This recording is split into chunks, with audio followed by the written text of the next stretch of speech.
The pounding started at exactly 6 in the morning, a heavy, authoritative thud that rattled my teeth. I stumbled to the door, heart hammering, only to find a deputy sheriff filling the frame. He didn't offer an apology. He just shoved a thick packet of legal papers into my chest and told me I had 72 hours to vacate. I stared at the word eviction, baffled, because I had never missed a single rent payment in my life. The pounding started at exactly 6 in the morning, a heavy, authoritative thud that rattled the cheap, hollow core door of my apartment. It was not a polite knock. It was a demand. I was already awake, lying in the gray pre-dawn light that filtered through the blinds, staring at the ceiling fan and worrying about the transmission in my car. The noise made me jump so hard my heart slammed against my ribs. I scrambled out of bed, pulling my robe tight around me, my bare feet slapping against the cold laminate floor. "Who is that?" I called out, my voice thick with sleep. "Sheriff's Department," a deep voice boomed back. "Open the door. Ms. Edwards." My stomach dropped. The police did not come to your door at 6 in the morning for good news. I unlocked the deadbolt with trembling fingers and swung the door open. The deputy was a wall of a man, filling the entire frame. He wore a tan uniform that was pressed sharp enough to cut, and his face was impassive. The kind of face that had delivered bad news 1,000 times before. He held a thick packet of papers in his hand. "Skylar Edwards?" he asked. "Yes," I said. He shoved the papers toward me. "You are being served with an eviction order and a notice to vacate. You have 72 hours to respond to the court, or the sheriff will return to execute the writ of possession." I stared at him, my brain refusing to process the words. "Eviction? That is impossible. I paid my rent. I paid it on the 1st. I have the receipt." The deputy did not blink. "That is a matter for the court, ma'am. I am just the messenger. Read the paperwork. Do not ignore it." He turned and walked away, his boots heavy on the concrete walkway. I stood there in the doorway, the cool morning air biting at my ankles, holding a stack of documents that felt as heavy as a brick. I closed the door and locked it, leaning my back against the wood as if to physically hold back the reality of what had just happened. I looked down at the top page. In bold, aggressive capital letters, it read, "Unlawful detainer." My eyes scanned the lines, looking for a mistake. Surely they had the wrong apartment number. Surely this was for the guy in 4B who played loud bass music until 3 in the morning. But there was my name, Skylar Edwards. And then I looked at the line for the plaintiff. I expected to see the name of the management company I had written checks to for 3 years, Oak Creek Apartments. Instead, the document listed the plaintiff as Hawthorne Ridge Holdings. I frowned. I had never heard of Hawthorne Ridge Holdings. I had never signed a piece of paper with that name on it. I walked into the kitchen and turned on the light, the fluorescent buzz humming over my head. I laid the papers on the counter next to my coffee maker. My hands were shaking so badly I could barely read the fine print. The document claimed I was holding over after the expiration of my lease and that I had violated terms regarding unauthorized occupants. I lived alone. I had a cat, Barnaby, who was currently asleep on the sofa and definitely not an unauthorized occupant. I grabbed my laptop and sat at the kitchen table. I needed to log into the tenant portal. I would show them. I would print out my payment history and the current lease term, which wasn't supposed to end for another 8 months. I would call them and scream until they apologized. I typed in the URL for the resident portal I used every month. The page loaded, but instead of the familiar blue and green login screen, I got a stark white page with black text. Error 404. Site not found. I tried again. Same result. Panic began to rise in my throat, hot and acidic. I grabbed my phone and dialed the number for the leasing office. It was early, but usually, there was an answering service. The line rang once, twice, and then clicked over. A recording played. It wasn't the friendly voice of Sarah, the leasing agent I knew. It was a synthesized, robotic voice. "You have reached Northbriar Residential Services. We have recently acquired the management of this property. Our office hours are 9 to 5. If this is a maintenance emergency, press 1. I hung up. Northbriar? Who were these people? Hawthorne Ridge? Northbriar? I felt the walls of my small, safe apartment closing in. I had spent the last 2 years rebuilding my life after the disaster at my last job in Chicago. I had moved back to this smaller city to be closer to my parents, to save money, to find some quiet. I had played by the rules. I kept my head down. I paid my bills. I threw on a pair of jeans and a sweatshirt, shoving my feet into sneakers. I needed air. I needed to see if anyone else had a packet of papers taped to their door. I walked out into the hallway. The complex was quiet. Most people were still asleep. I checked the door of 3B. Nothing. I checked 2B. Nothing. I was the only one. As I stood there, staring at the empty hallway, a door at the end of the corridor creaked open. Marion Holt stepped out. Marion was in her late 60s, a retired nurse who still worked shifts at the urgent care clinic because she said she liked the noise. She was wearing scrubs and holding a travel mug. Her gray hair pulled back in a tight, no-nonsense bun. She saw me standing there, pale and shaking, and stopped. "Skylar?" she said, her voice dropping to a concerned hush. "You look like you have seen a ghost." I looked at her, my eyes burning. A deputy was here. He served me. Eviction papers. Marion's face hardened. She didn't look shocked. She looked resigned. She walked over to me, her rubber-soled shoes silent on the carpet. "Let me see," she said. I didn't have the papers with me, but I gestured back toward my apartment. Marion put a hand on my arm. Her grip was firm, grounding. "Listen to me. Breathe. You are hyperventilating." I realized I was panting, short, shallow breaths that weren't giving me any oxygen. "Take a breath." "Skylar," she ordered, her nurse voice taking over. "In through the nose. Hold it. Out through the mouth." I obeyed.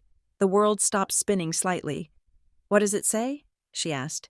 "It says I have to leave in 3 days." I whispered. "It says the plaintiff is Hawthorne Ridge Holdings. I don't even know who that is." Marion nodded slowly. "Hawthorne Ridge. I have heard that name. They bought the building 3 weeks ago. We got a flyer. Did you not see it? It was stuck in the mailboxes." I shook my head. "I must have thrown it out with the junk mail." Marion sighed. "It does not matter. Listen to me carefully. I have seen this happen before. My sister went through it. The timeline is tight. But it is not instant. That paper is a summons. It means they filed a case. Do not pack a single box yet. If you pack, you are giving up." She looked me dead in the eye. "You need to get copies of everything, the lease you signed, the payment receipts, and you need to look at the court file.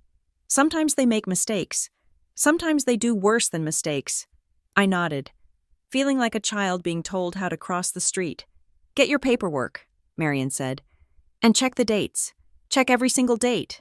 I went back inside, leaving Marion in the hall. Her calmness had stopped the panic attack, but it hadn't stopped the fear. It had just transmuted it into focus. I went to the second bedroom, which I used as a storage room and office. In the corner sat a plastic filing box. My mother, Elaine, had bought it for me when I moved back. "You need to be organized. Skylar," she had said, "we can't have another mess like Chicago." I dug through the hanging folders until I found the tab marked lease. I pulled out the original document. It was signed 2 years ago. With a renewal signed last year, the landlord listed was Oak Creek Management. My signature was at the bottom. A quick, loopy scrawl. I set it on the desk. Then I pulled the eviction papers back out of the packet the deputy had given me. I flipped to the back, looking for the exhibit pages. Usually, they attached the lease to the complaint. There it was, a copy of a lease. But as I looked closer, I frowned. The font was slightly different, and the date. The date was right, but there was an addendum attached to the front. Change of terms and conditions / assignment of management. I stared at the signature on the addendum. It was my name. It was definitely my name, but something about it made the hair on the arms stand up. It looked shaky. It looked like my signature, but drawn slowly. The loop on the S was too round. The tail on the R trailed off at a weird angle. I closed my eyes, trying to remember. Had I signed this? A memory flickered. About a year ago, my father, Gordon, had come by. He did that sometimes, stopping in on his way back from the hardware store or his office. He had brought a pizza. We sat on the floor because I hadn't bought a dining table yet. "Hey, kiddo," he had said, wiping grease from his lip. "I almost forgot. Your mom wanted me to drop this by. The building management sent it to the house because they still have our address as your permanent one on the old credit check. It's just a routine update. Insurance stuff." I remembered laughing, wiping my hands on a napkin. "Why can't they just email it? You know how these corporate types are," he had said. "Need wet ink. Just sign it so I can get it out of your mom's hair. She's stressing about the mail piling up." I had signed it on the kitchen counter, barely reading it. I trusted my father. He was a businessman. He handled paperwork for a living. I looked at the eviction document again. This wasn't that paper. This was something else entirely. But the signature. It looked exactly like the one I had put on that insurance update. I grabbed the lease I had just pulled from my file and held it next to the eviction filing. My real signature was fluid, fast. The signature on the eviction filing was stiff. It looked like someone had put a piece of paper over my real signature and traced it with a heavy hand. A cold knot formed in my stomach. Not panic this time. Something heavier. Dread. I needed to talk to my parents. My parents lived in a neatly manicured subdivision about 15 minutes away. The houses were all beige and gray, with identical mailboxes and lawns that looked like green carpet. It was the kind of neighborhood where people smiled with their teeth, but never with their eyes. I drove over, my hands gripping the steering wheel so tight my knuckles turned white. I didn't call first. I just drove. When I pulled into the driveway, my father's truck was there. My mother's SUV was in the garage. It was a Tuesday morning. Gordon should have been at his office, Edward's fixture supply, and Elaine should have been at her Pilates class. I walked to the front door and let myself in. I still had a key. "Mom? Dad?" I called out. The house smelled like lemon polish and potpourri, the smell of aggressive cleanliness. "In here." "Honey?" My mother's voice came from the sunroom. I walked through the pristine living room. Gordon was sitting in his leather armchair, reading a tablet. Elaine was watering a fern. They looked like a catalog spread for a happy retirement. They looked up as I entered, and for a split second, I saw it. A flash of tension. A micro-expression of tightness around my father's eyes. My mother's hand froze on the watering can before she forced a smile. "Skylar, what a surprise," Elaine said. "You should be at work." I walked right up to the coffee table and dropped the eviction notice on top of my father's tablet. "A deputy sheriff woke me up at 6 this morning," I said, my voice trembling despite my best efforts to keep it steady. "I am being evicted." Gordon looked at the papers, then at me. He didn't look surprised. He looked annoyed. "Evicted?" he said, picking up the stack. "That doesn't make any sense." "I know," I said. "That is what I thought." But then I looked at the paperwork. The plaintiff is a company I have never heard of, and the signature on the filing. "Dad, look at the signature." I pointed to the copy of the document I had flagged. "It looks like the one I signed when you brought over that insurance form last year." I said, "It looks traced." Gordon chuckled, a dry, dismissive sound. "Traced? Skylar, don't be dramatic. You probably just signed it in a hurry. You know how you get when you are stressed. You forget things." I stared at him. I did not forget signing an eviction agreement.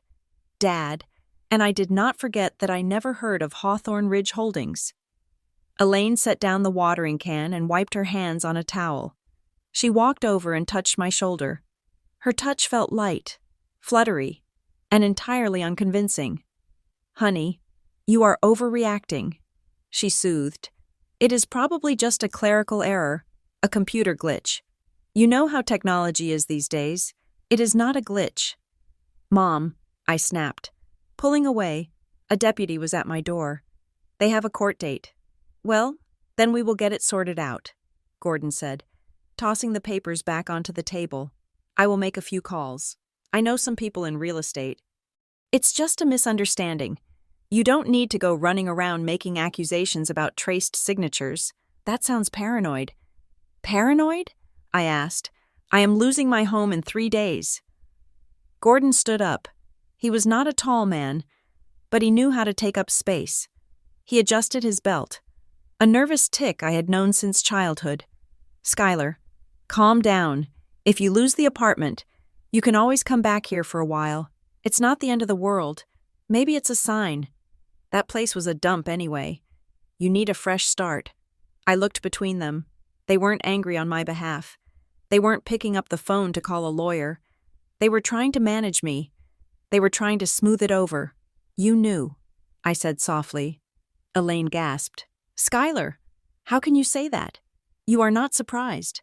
I said, you are just waiting for me to accept it. Gordon's face reddened. Now you listen to me. We have done everything for you.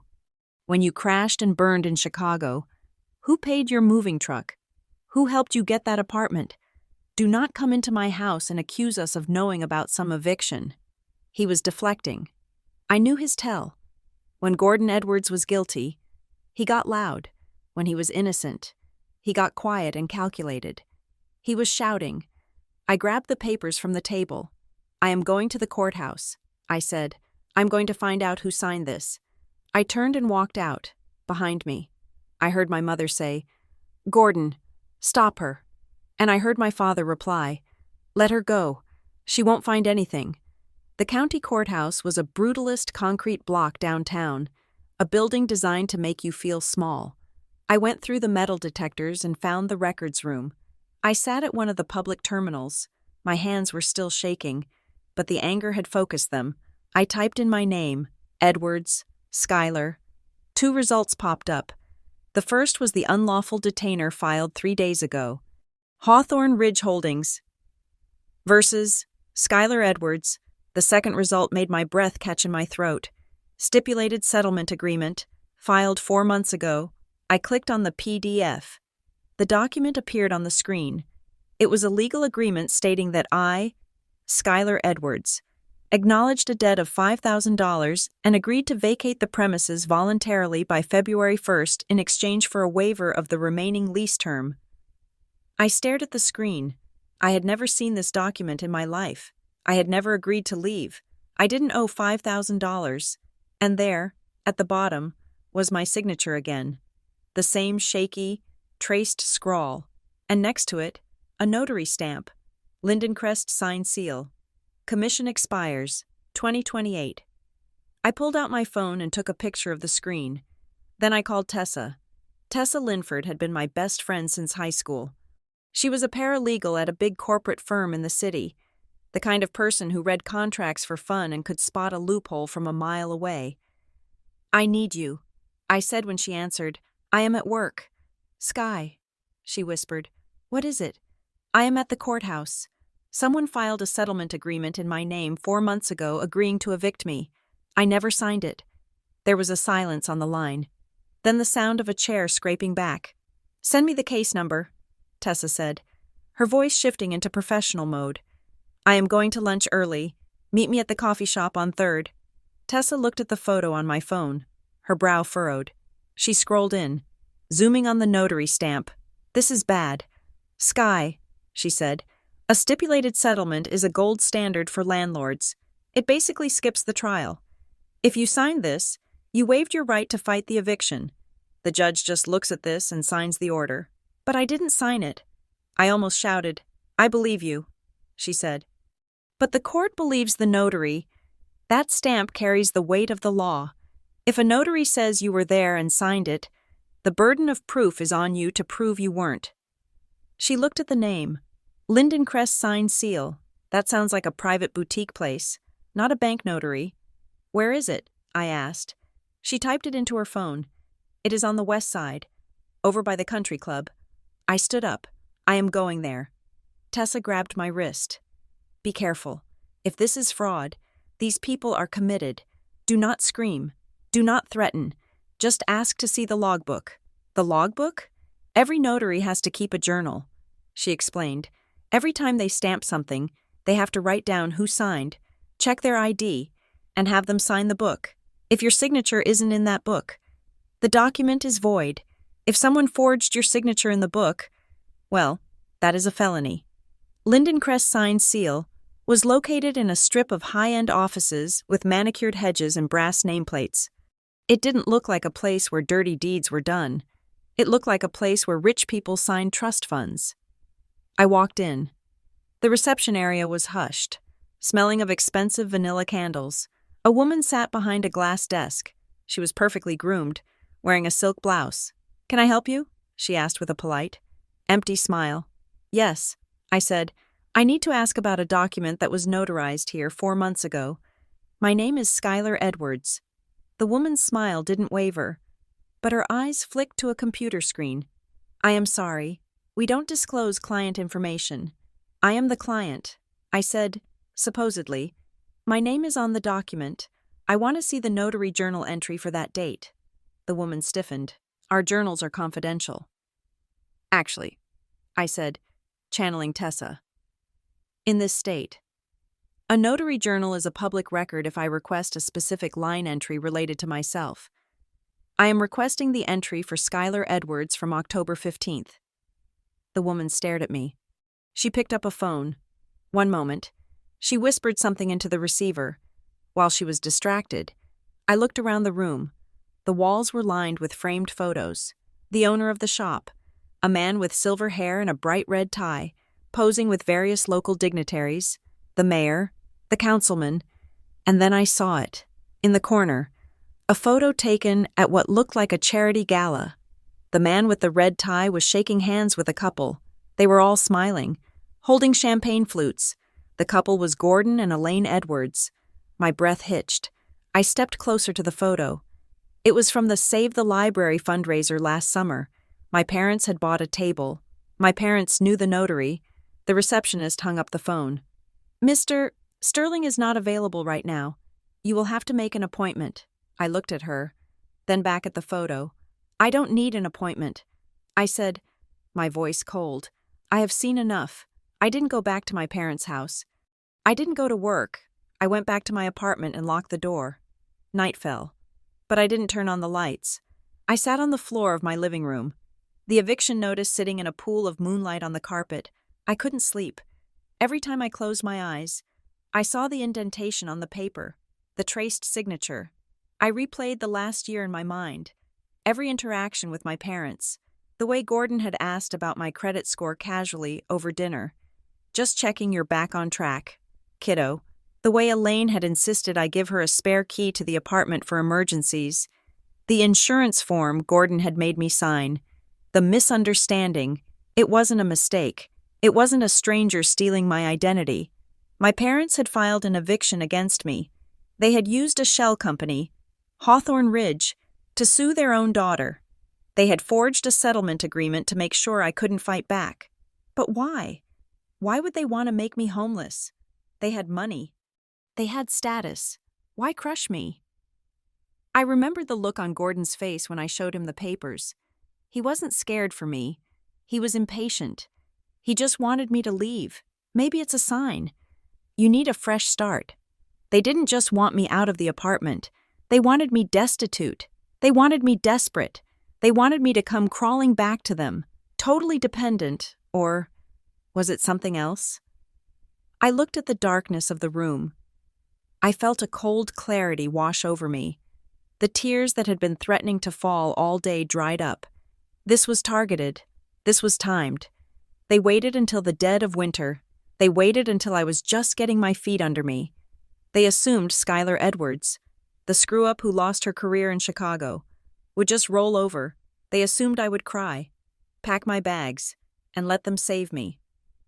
I reached out and touched the eviction notice. "You assumed wrong, Dad," I whispered to the empty room. I wasn't going to pack. I wasn't going to leave. I was going to find out what they were hiding, and I was going to burn it down. Renee Calder's office was not in a glass tower. It was tucked above a dry cleaner in a strip mall that had seen better decades. Sandwiched between a discount tax preparer and a vape shop, the waiting room smelled faintly of pressed shirts and old coffee. I sat on a folding metal chair, clutching my folder of evidence like it was a shield. When the door opened, Renee appeared. She was nothing like the polished corporate lawyers I had seen on television. She was short, sharp-featured, and wore a cardigan that had clearly seen the inside of a washing machine many times. Her glasses hung around her neck on a beaded chain, and she looked tired but alert, like a nocturnal animal. "Skylar Edwards?" she asked, her voice raspy. "Come on in." Her office was a chaotic ecosystem of paper stacks, but there was a clear, clean space in the center of her desk. I sat down and laid out my story. The eviction notice, the mysterious Hawthorne Ridge holdings, the settlement agreement I had never signed, the traced signature, the notary who had cocktails with my parents. Renee listened without interrupting. She took notes on a yellow legal pad, her pen scratching aggressively against the paper. When I finished, she sat back and tapped the end of her pen against her chin. "So," she said, looking me dead in the eye, "you are telling me your parents are effectively your landlords, but they are hiding behind a shell company to evict you, and they forged your signature to bypass a trial." "Yes," I said. "I know how it sounds. It sounds like a mess." Renee said, "But I have seen families do worse for less money." She pulled a laptop toward her and started typing. The keys clacked loudly. "First things first," she said. "We attack the procedure. If that settlement agreement is fraudulent, the entire eviction is fruit from a poisonous tree. But proving fraud is heavy lifting. We need more than just your word that you didn't sign it. We need to break the chain of legitimacy." She turned the screen toward me. "I pulled the chain of title for your building this morning," she said. "Look at this." I squinted at the screen. It was a property record. "Your building was transferred 3 months ago from Oak Creek Management to Hawthorne Ridge Holdings," she explained. "The sale price was $10. $10? I asked. "Nominal transfer," she said. "It means it wasn't a real sale. It was a handoff, likely between related entities. Now look at Hawthorne Ridge Holdings." She clicked another tab. "Incorporated 4 months ago. Registered agent is a generic service. Principal address is Suite 402 at this address on Main Street. I know that building." I said, "It is a shipping center." "Exactly," Renee said. "It is a mailbox. This company has no office, no staff, and no history. It exists for one reason: to hold this property and clear it out." She looked at me, her expression grim. Landlords use shell companies like this when they want to do things that might blow back on their reputation. She said, "Or when they want to flip a property fast and do not want tenants claiming rights. If your parents are behind this, they are going to great lengths to keep their names off the paperwork." "What do we do?" I asked. "We fight," she said. "We file an emergency motion to stay the eviction based on fraud. We demand a hearing, and we make it very loud and very expensive for them to get you out. But Skylar, you need to be ready. If we poke this bear, it is going to roar." I thought of my father's dismissive chuckle. "You are overreacting. I am ready." I said. I left Renee's office with a list of tasks. The first was to document everything happening at the apartment complex. I drove home, the gray sky pressing down on the city. When I pulled into the parking lot, I noticed a new sign planted in the grass: Northbriar Residential Services, future home of luxury living. I walked into the leasing office. It used to be a warm place, with a coffee station and a bowl of mints. Now, the coffee machine was gone, and the walls were bare. A man sat behind the desk. He was younger than I expected, maybe 30, with gelled hair and a suit that was slightly too shiny. He smiled when I walked in, but it was a practiced smile. It didn't reach his eyes. "Can I help you?" he asked. "I am Skylar Edwards." I said, "I live in Unit 4C. "Ah, Ms.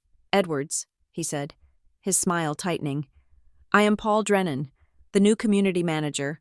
I see here we have some pending legal matters regarding your unit." I stared at him. I wanted to ask him if he knew my parents. I wanted to ask him if he knew his company was a ghost. But Renee had warned me, "Do not show your cards. I am not here to discuss the legal matters." I lied. "My attorney is handling that. I am here because my online portal is down, and I need to know where to send correspondence." Paul nodded, interlacing his fingers on the desk. He looked overly rehearsed, like an actor playing the role of a businessman. "We are transitioning systems," he said smoothly, growing pains. "But Ms. Edwards, since you are here, I would love to discuss a potential solution. We are offering a relocation stipend to select residents." "A stipend?" I asked. Paul slid a piece of paper across the desk. It was a generic flyer with a picture of a moving truck and a stack of cash. "If you surrender possession of the unit within 48 hours, he said, "Hawthorne Ridge is willing to provide a check for $2,000 to help with moving costs. No questions asked. We just want a smooth transition. $2,000. It was an insult. It wouldn't even cover a deposit on a new place, let alone movers. "Why?" I asked. "Why pay me to leave if you are evicting me?" Paul shrugged. A fluid motion. "Court takes time. Time is money.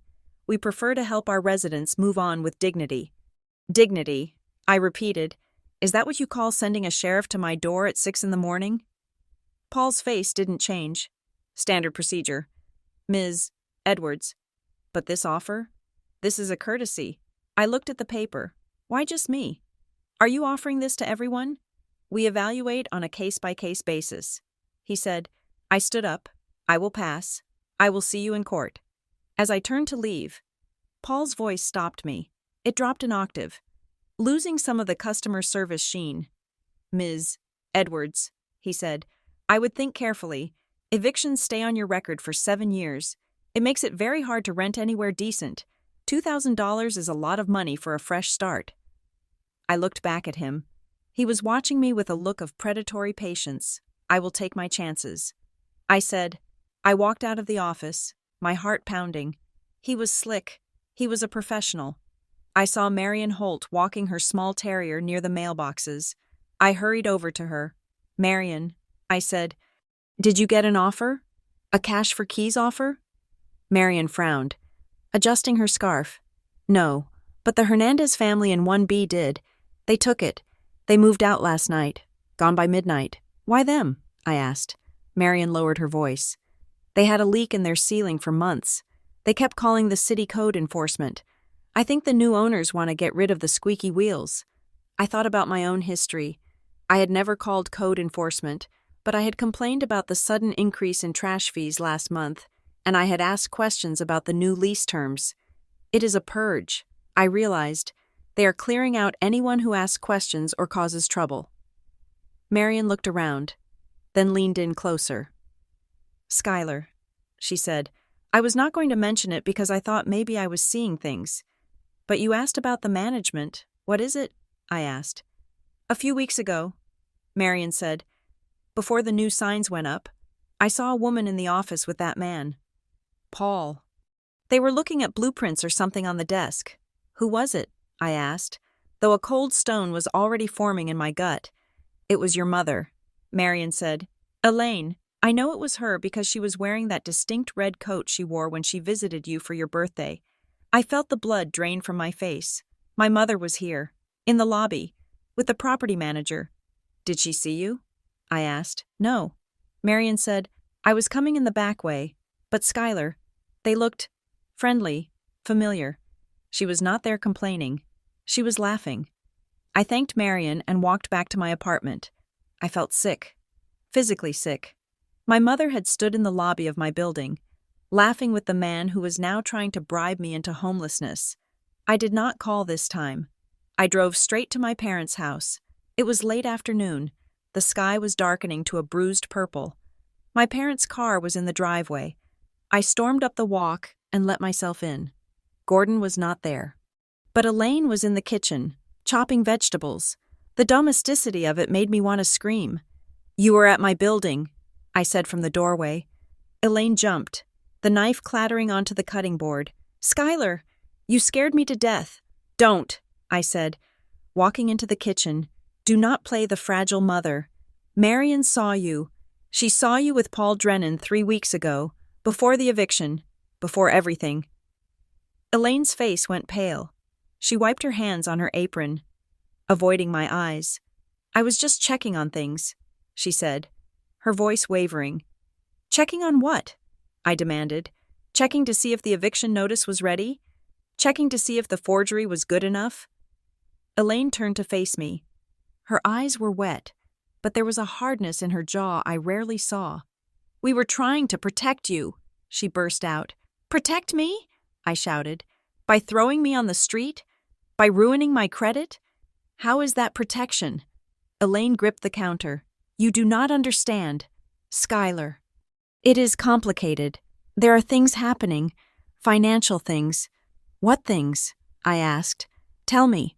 Elaine shook her head, tears spilling over. "We were told that if your name stayed on that lease, you could be liable. You could be sued for everything you have. We wanted to get you out, quietly, before the storm hit." "What storm? Who told you this?" "Your father's lawyers," she whispered. "They said the building is part of a bigger problem, and if you are a tenant there, you are exposed. We thought if we just moved you out, forced you to leave, you would be safe. We were going to help you get a new place, a better place." I stared at her. It was a lie, or at least, a twisted version of the truth. "So you forged my signature?" I asked. "You committed a felony to save me?" Elaine flinched. "It was just a formality. A piece of paper. We did not want to worry you. You are so fragile. Skylar, after Chicago, we didn't think you could handle the stress of a lawsuit." "I am not fragile," I yelled. "I am a 33-year-old woman, and you don't get to destroy my life because you think I can't handle the truth. I am handling the truth right now," I said, stepping closer. "And here's the truth. Mom, I am not leaving. I am fighting this. And if I have to put you and Dad on the stand to prove you forged that document, I will do it." Elaine looked at me with genuine horror. "You wouldn't?" "Skylar, please, if you drag this into court, if you make this public, you have no idea what you will unravel. Try me," I said. Elaine grabbed my arm. Her grip was desperate. "Skylar, listen to me. It is not just about the apartment. It is about the loan." "The loan?" I asked. "What loan?" She covered her mouth, realizing she had said too much. "Nothing," she breathed. "Just please, take the money Paul offered. Leave. Come home. We will take care of you." I pulled my arm away. "I don't want your care." I said, "I want answers." I turned and walked out. As I reached the door, I heard her sobbing in the kitchen. It was a sound that usually broke my heart. Today, it just made me walk faster. I met Tessa at a dive bar halfway between my apartment and her office. It was the kind of place where the music was too loud and the peanuts were stale. Perfect for secrets. I told her everything. The meeting with Renee, Paul Drennan, Marion's sighting, Elaine's meltdown, the loan. Tessa said, shouting slightly over the jukebox, "That is the key." "What loan?" "I don't know." I said, "Nursing a soda." But she looked terrified. She said my name was tangled in a financial mess. Tessa pulled out her tablet. "I did some digging on Hawthorne Ridge Holdings while you were playing detective with your mom." She tapped the screen. "So, Hawthorne Ridge is a shell, right? But even shells have to have someone file the paperwork. The incorporation documents were filed by a paralegal at a firm called Bramwell Klein." I frowned. "I have heard of them." "Yeah, you have," Tessa said grimly. "They are the sharks of local real estate. They specialize in distressed asset recovery, which is fancy talk for bullying people out of their homes so developers can bulldoze entire blocks." She swiped to another page. "Here's the kicker. Bramwell Klein represents a lot of clients. But lately, they have been doing a ton of work for a group called the Harbor Light Renewal Initiative." "The nonprofit?" I asked. "The ones who plant trees and paint murals?" "The same," Tessa said. "But look at the pattern. Everywhere Harbor Light goes to revitalize a neighborhood, Bramwell Klein shows up a few months prior to evict the low-income tenants. They clear the board so Harbor Light can set up the new pieces." "So my parents are working with Bramwell Klein?" I asked. "It looks like it," Tessa said. "Or Bramwell Klein is working for them, or for whoever is actually pulling the strings of Hawthorne Ridge." I sat back, my head spinning. My parents were small business owners. My dad sold light fixtures. My mom volunteered at the botanical garden. How are they mixed up with predatory developers and shell companies? You need to see the physical file, Tessa said. The court file. You saw the digital scan. But you need to see the paper. Why? Because digital scans hide things. She said, indentations, ink pressure. If they forged that signature, the physical paper might prove it. The next morning, I was back at the courthouse. I requested the physical file for Hawthorne Ridge Holdings versus Edwards. The clerk handed me a manila folder. I took it to a viewing table and put on the white cotton gloves they required. I flipped through the pages until I found the stipulated settlement agreement. There it was, the wet ink signature. I took out a small magnifying glass I had bought at the drugstore. I leaned in close. The ink was black ballpoint, but it was the paper itself that told the story. I ran my gloved finger lightly over the back of the page. It was smooth, but when I held the page up to the light, angling it, I saw it. There was a faint, ghostly impression of another line of text running through the signature block. It wasn't ink, it was an indentation. Pressed through from a page that had been on top of this one when it was signed. I squinted. I could make out a few letters pressed into the paper. LOANGUAR loan guarantee. My breath caught. I wasn't signing a settlement agreement, or rather, the person who signed this wasn't just signing a settlement agreement. They had signed a stack of documents, and the document on top of this one had been a loan guarantee. My mother's words echoed in my head. It is about the loan. They had used my signature, or a tracing of it, to sign a settlement agreement, but they had done it while signing loan documents. I took a picture of the indentation, angling the phone to catch the shadow. I returned the file and walked out into the cold winter air. My phone buzzed. It was a text from my father. I stared at the screen. Gordon never texted. He called. The message was short. Stop poking around or you'll lose more than an apartment. I felt a chill that had nothing to do with the wind. This wasn't a warning from a concerned father. It was a threat from an adversary. I went to work, but my mind was elsewhere. I worked at Brightwell Creative, a mid-sized marketing firm where I wrote copy for vitamin supplements and regional banks. It was boring, stable work, exactly what I had needed after the chaos of my old life. I was sitting at my desk, trying to write a tagline for a probiotic, when my supervisor, Karen, stopped by. She looked uncomfortable. "Skylar, do you have a minute?" she asked. I followed her into her glass-walled office. She closed the door. "Is everything okay?" I asked. Karen sighed.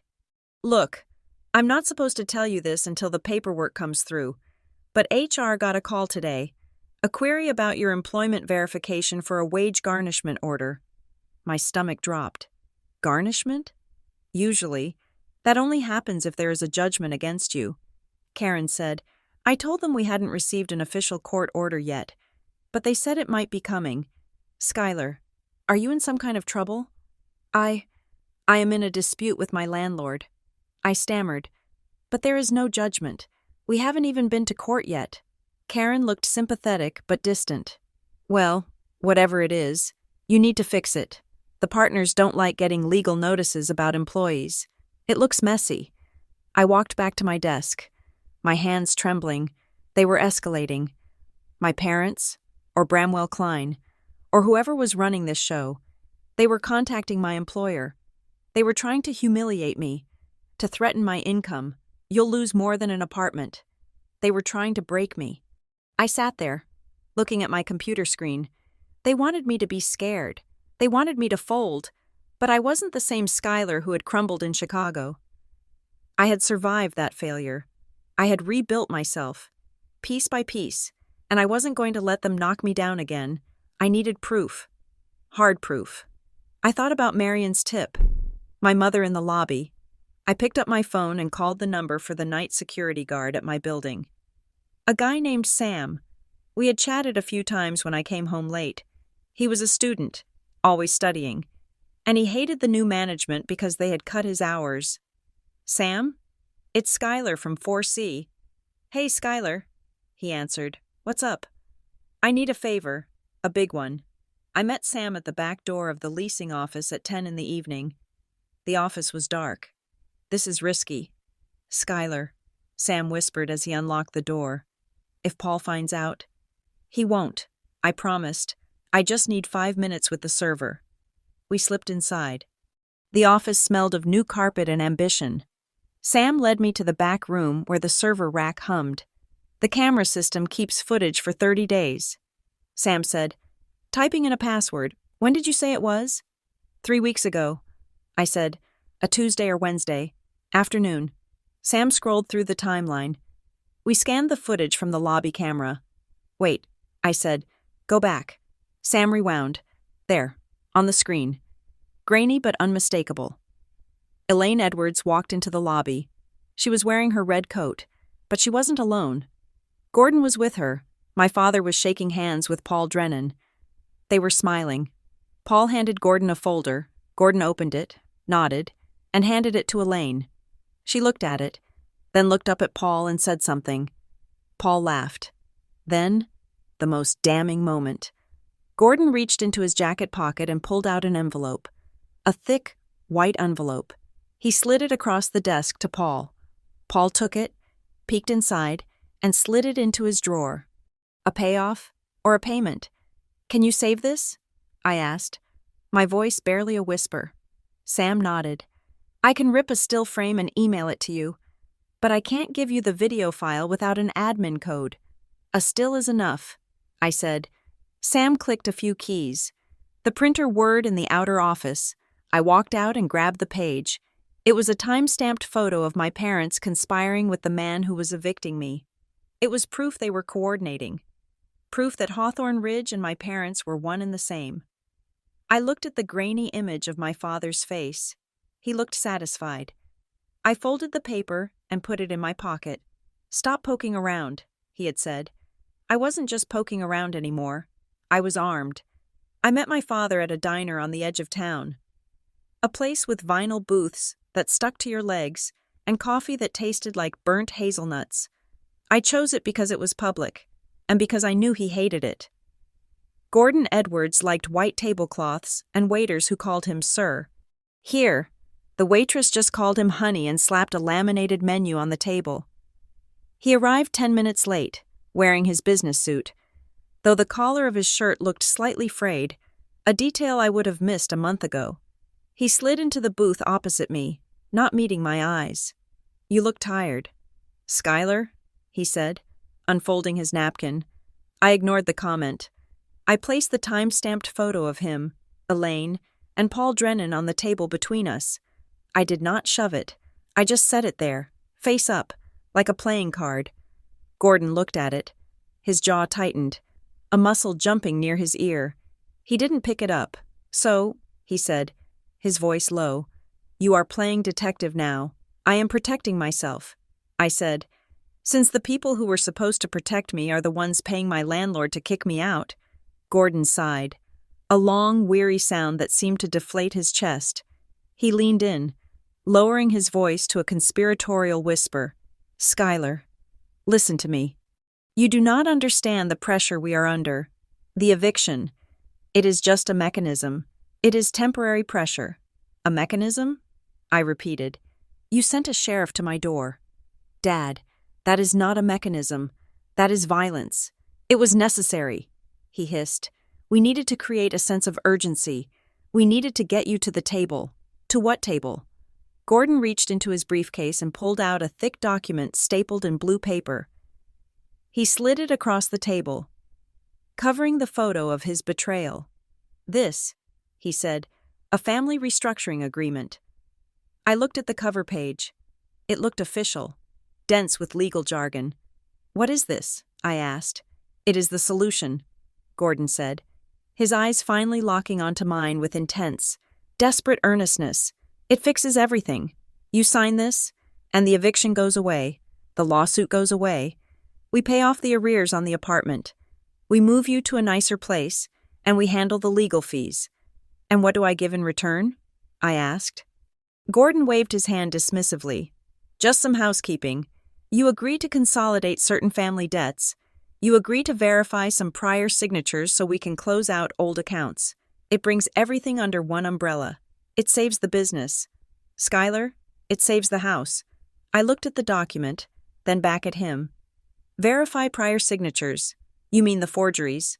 I said, you want me to retroactively make them legal? Gordon flinched. They were not forgeries.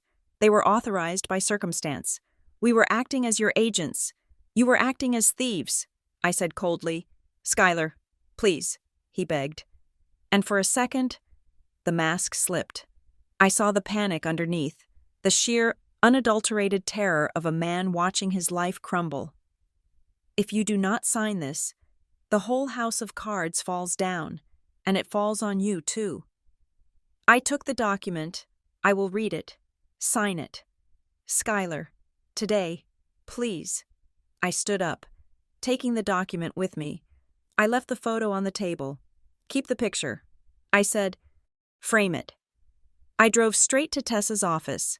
She met me in the conference room, her face grim as she flipped through the pages of the so-called restructuring agreement. 10 minutes passed in silence, broken only by the sound of pages turning and Tessa's sharp intakes of breath. Finally, she slammed the document shut. This is not an agreement, Sky, she said. This is a suicide pact. Explain it to me.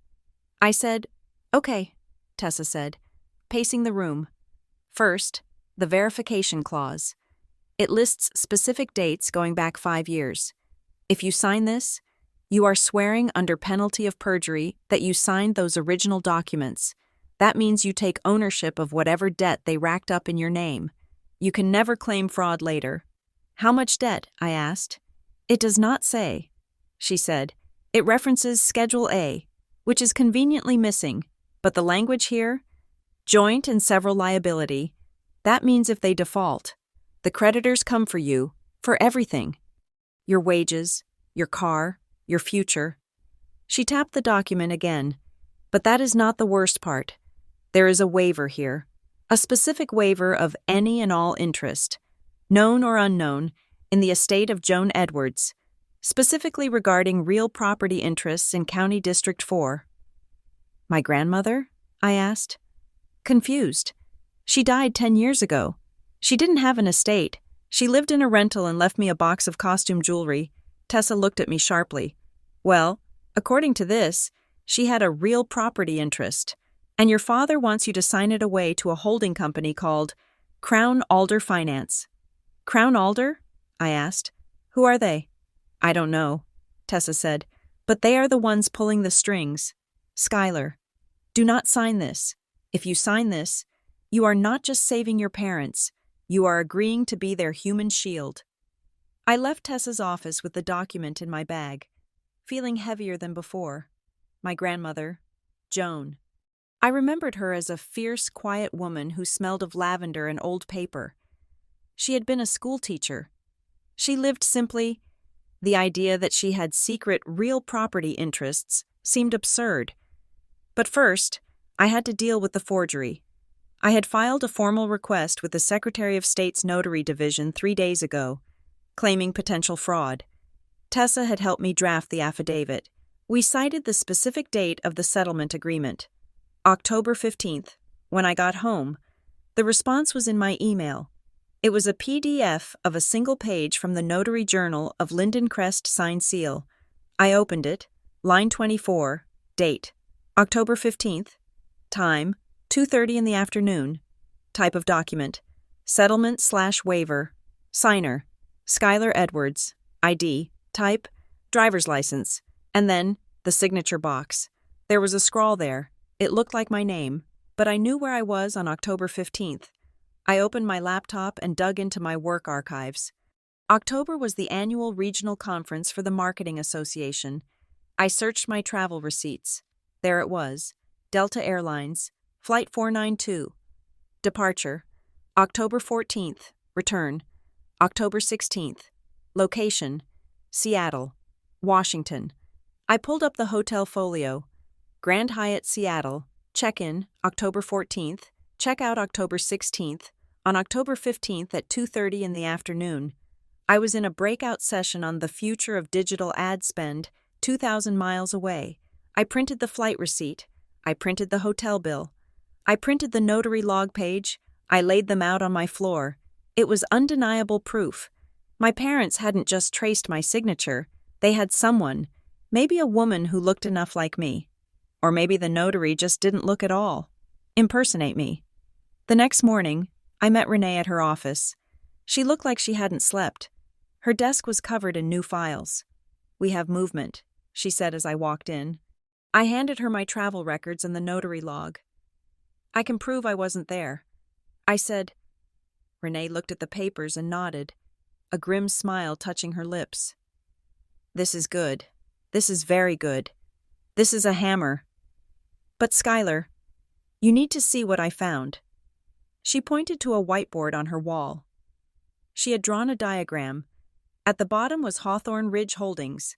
Above it, connected by a line, was Crown Alder Finance. I subpoenaed the funding sources for Hawthorne Ridge. Renee explained. "They are not a normal landlord. They are a special-purpose vehicle funded entirely by Crown Alder." "Who is Crown Alder?" I asked. I saw their name in the restructuring agreement my father gave me. Renee tapped the board. Crown Alder is a hard money lender. They lend to desperate borrowers who can't get bank loans. They charge 18% interest and take aggressive collateral. But here is the interesting part. She drew another line, connecting Crown Alder Finance to a new box. Harborlight Renewal Initiative. Harborlight? I asked. The nonprofit? The ones who plant community gardens? The same, Renee said. I dug into their tax filings. Crown Alder is a strategic partner of Harborlight. Harborlight goes into a neighborhood, lobbies the city for rezoning to revitalize the area, and gets the property values to spike. Crown Alder holds the debt on the buildings in that zone. When the values go up, they foreclose or force sales, and they make a killing. And Hawthorne Ridge? It is the executioner, Renee said. Crown Alder sets up Hawthorne Ridge to clear out the buildings before the redevelopment starts. They evict the low-income tenants so they can renovate and triple the rents. My stomach churned. It was an ecosystem, a machine. And my parents? I asked. Where do they fit in? Renee looked at me with pity. I ran a credit check on Edward's fixture supply, she said softly. Your father's business, Skylar. They have been insolvent for 2 years. They have 5 liens against them. She paused. The primary lien holder is Crown Alder Finance. The pieces click together like a heavy lock. My parents borrowed money from Crown Alder to save their business. They couldn't pay it back. Crown Alder squeezed them, and somehow, I was the currency they were using to pay the debt. I needed to see it. I needed to see the face of this machine. That evening, Harborlight Renewal Initiative was hosting a winter gala at the city's art museum. The tickets were $300, but I knew from my marketing days that caterers always needed extra hands, or that you could just walk in during the mixer if you looked confident enough. I put on the only black cocktail dress I owned, pulled my hair back, and drove to the museum. The parking lot was full of luxury sedans. I parked my dented compact car 3 blocks away and walked in the freezing drizzle. I breezed past the check-in desk, pretending to be on a call, waving at someone inside as if I belonged. The volunteer didn't stop me. The main hall was bathed in blue and purple light. A jazz band played softly in the corner. People in tuxedos and gowns stood in clusters, holding champagne flutes, talking about community and growth. I scanned the room. I saw them near the ice sculpture. Gordon was wearing his tuxedo, the one he had owned for 20 years. Elaine was in a silver gown I had never seen. They were laughing at something a tall man was saying. They looked normal. They looked like the parents who had raised me, not the people who had forged my signature and tried to make me homeless. I felt a wave of nausea so strong I had to grip a high-top table to stay upright. I watched them. Gordon clapped the man on the back. Elaine took a sip of wine, her smile tight but practiced. They were performing. They were desperate people pretending to be safe. Excuse me. I turned. A woman stood next to me. She was in her 50s, elegant, with a sharp bob cut and diamonds that caught the light. She held a program in her hand.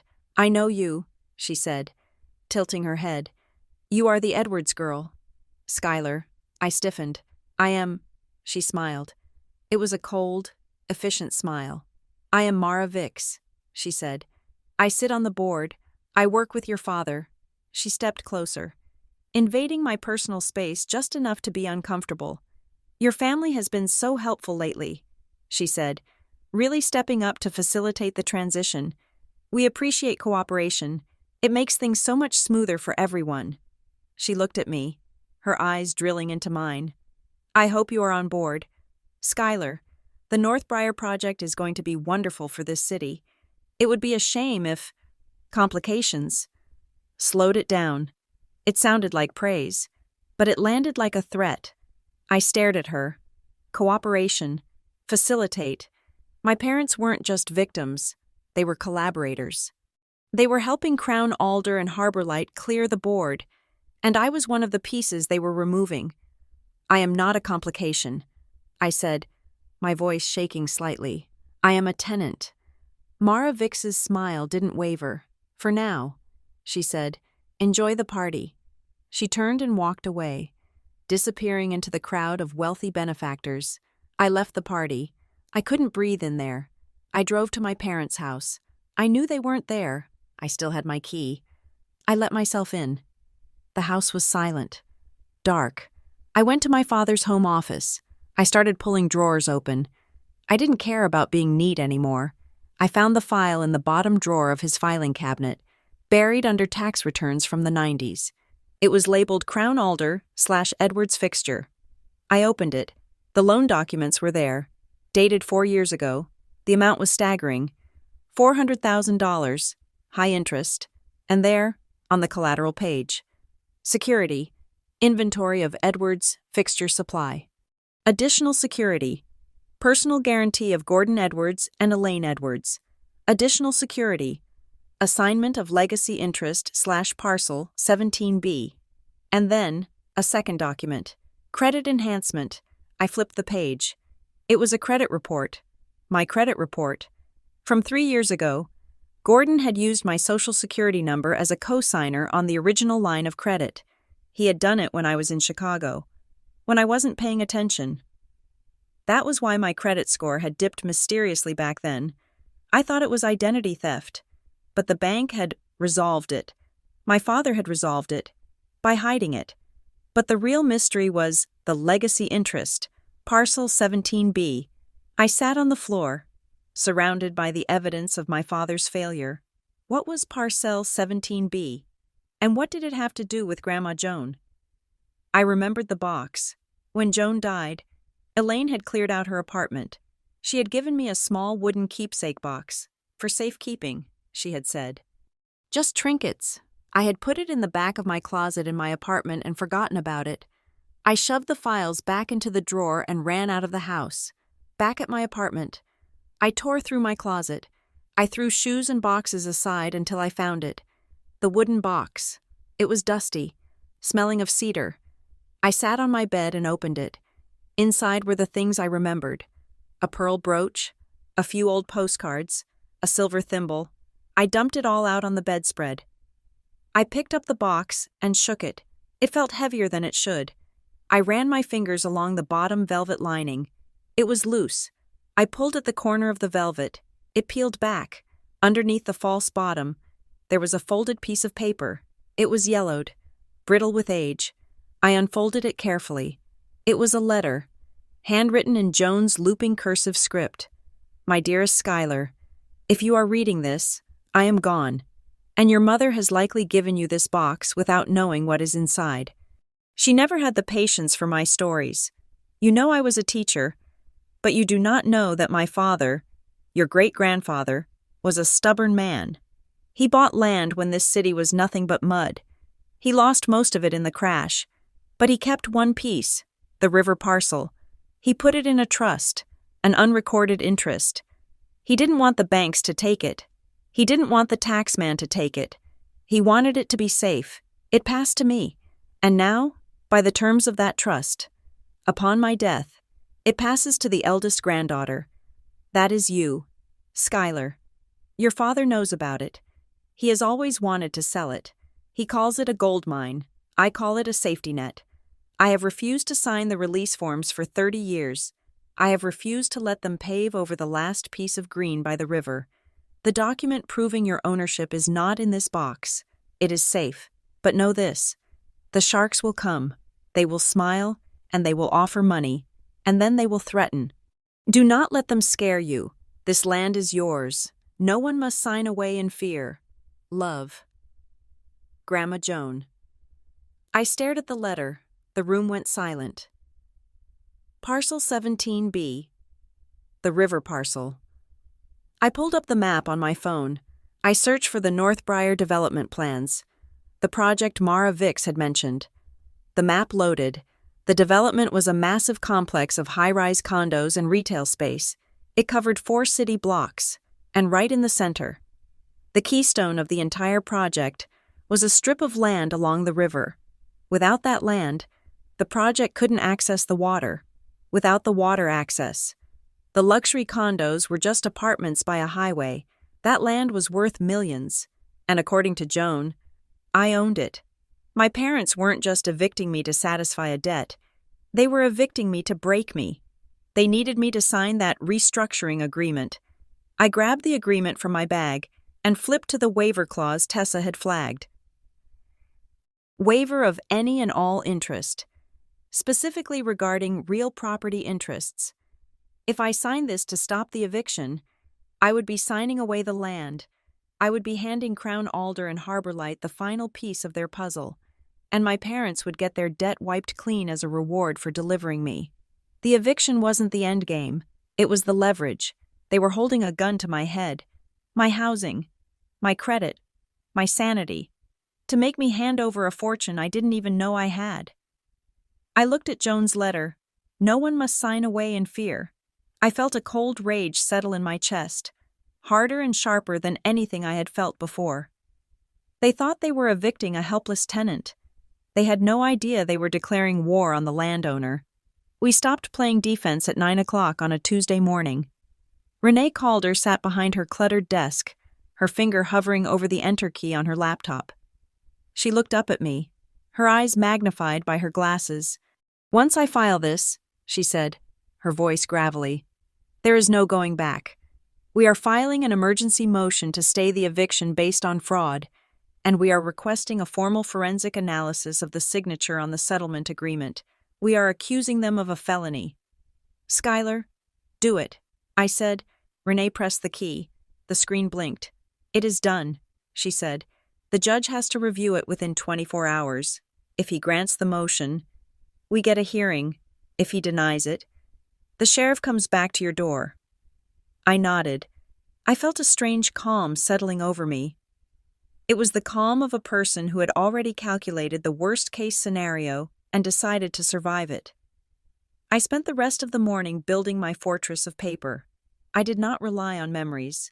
I relied on timestamps. I printed my Delta Airlines boarding passes from October. I found the Uber receipts from the Seattle airport to the hotel.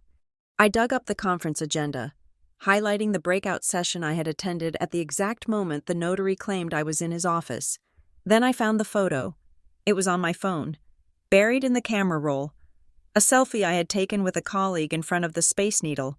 The timestamp was October 15th, 2:15 in the afternoon. The metadata included the GPS coordinates. I printed it in color on high-quality paper.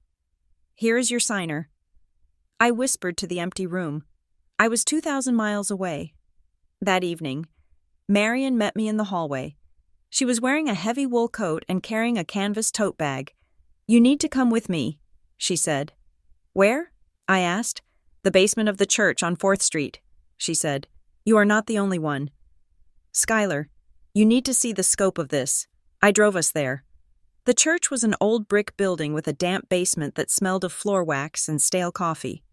About 30 people were sitting on metal folding chairs arranged in a circle. A woman stood in the center. She was small, fierce, with dark curly hair pulled back in a utilitarian ponytail.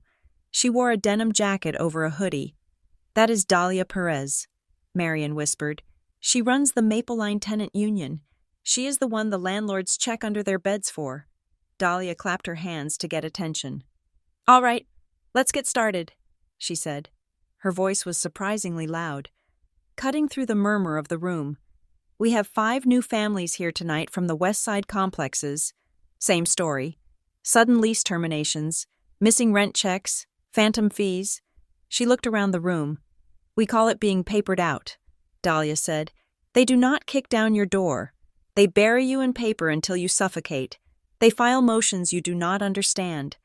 They send notices to the wrong address so you miss the deadline. They forge signatures on voluntary move-out agreements." I felt a jolt of recognition. "Papered out." Dahlia's eyes landed on me. "Marion says you are fighting a stipulated settlement you never signed." I nodded, my throat tight. "Yes."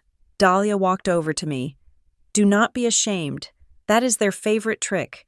It costs them $50 to pay a crooked notary.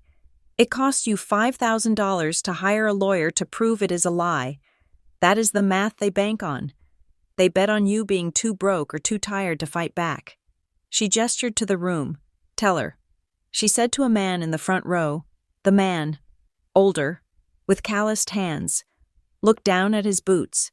"They said I agreed to leave," he said quietly. "They showed the judge a paper. I never saw it, but the judge said it was notarized. I had 3 days. I lost my tools. I lost my truck. I listened as the stories spilled out. A young mother whose rent payment disappeared from the Dropbox. A student who was told the building was being condemned for safety, only to see it listed on Zillow a month later for double the price. It wasn't just my parents. It wasn't just Hawthorne Ridge. It was a system. It was an industrial-scale machine designed to churn human beings out of their homes to make way for capital. My anger, which had been a hot, volatile thing, began to cool into something harder. It shifted from personal grievance to responsibility. I wasn't just fighting for my apartment. I was fighting for the man who lost his tools. I was fighting for the mother who lost her nursery. Dahlia handed me a flyer. "We are watching Hawthorne Ridge," she said. "We know about the shell companies. We know about Bramwell and Klein. You get that forensic proof. Skylar, you get it, and you bring it to us. Because if we can break one of these cases open, we can break them all." I needed groceries. It was a mundane necessity that didn't stop just because my life was falling apart. I was walking out of the supermarket, carrying 2 bags of essentials, when I saw him. My father was leaning against the fender of my car. The parking lot lights hummed overhead, casting a sickly yellow glow on the asphalt. Gordon looked older than I had ever seen him. His shoulders were slumped, his coat unbuttoned despite the freezing wind. He didn't look like the confident businessman who had tried to bully me at the diner. He looked like a man who had not slept in a week. "Skylar," he said. I didn't stop walking until I reached the trunk. I unlocked it and put the bags inside. "You should not be here." "Dad," I said, "my lawyer told me not to speak to you without her present." Gordon didn't move. He just stood there, staring at his hands. "They are going to take everything," he said softly. I paused, my hand on the trunk lid, Crown Alder. He continued. "They called the loan. They said if the building isn't cleared by the 1st of the month, they are exercising the acceleration clause. They take the business, they take the house, they take your mother's pension." He looked up at me, and his eyes were wet. "Skylar, please, I am begging you. Just sign the restructuring agreement. We can backdate it. We can make this go away." I slammed the trunk shut. The sound echoed like a gunshot. "You forged my signature," I said. "You committed a crime. And now you want me to cover it up so you can keep your house?" Gordon took a step toward me. "It is not about the house," he pleaded. "It is about your mother." He lowered his voice, looking around the empty lot. "If this goes to court, if you prove the fraud, the notary will flip. He will testify that Elaine was the one who brought the papers. He will testify that she is the one who sat there while he stamped them." I felt a cold shock. "Elaine? I thought it was you," I whispered. Gordon shook his head. "I set it up. But she delivered them. She impersonated you.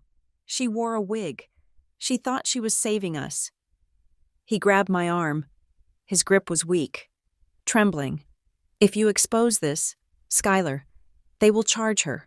Forgery, identity theft, fraud. She won't survive it. She is not strong like you. She will die in prison. Is that what you want?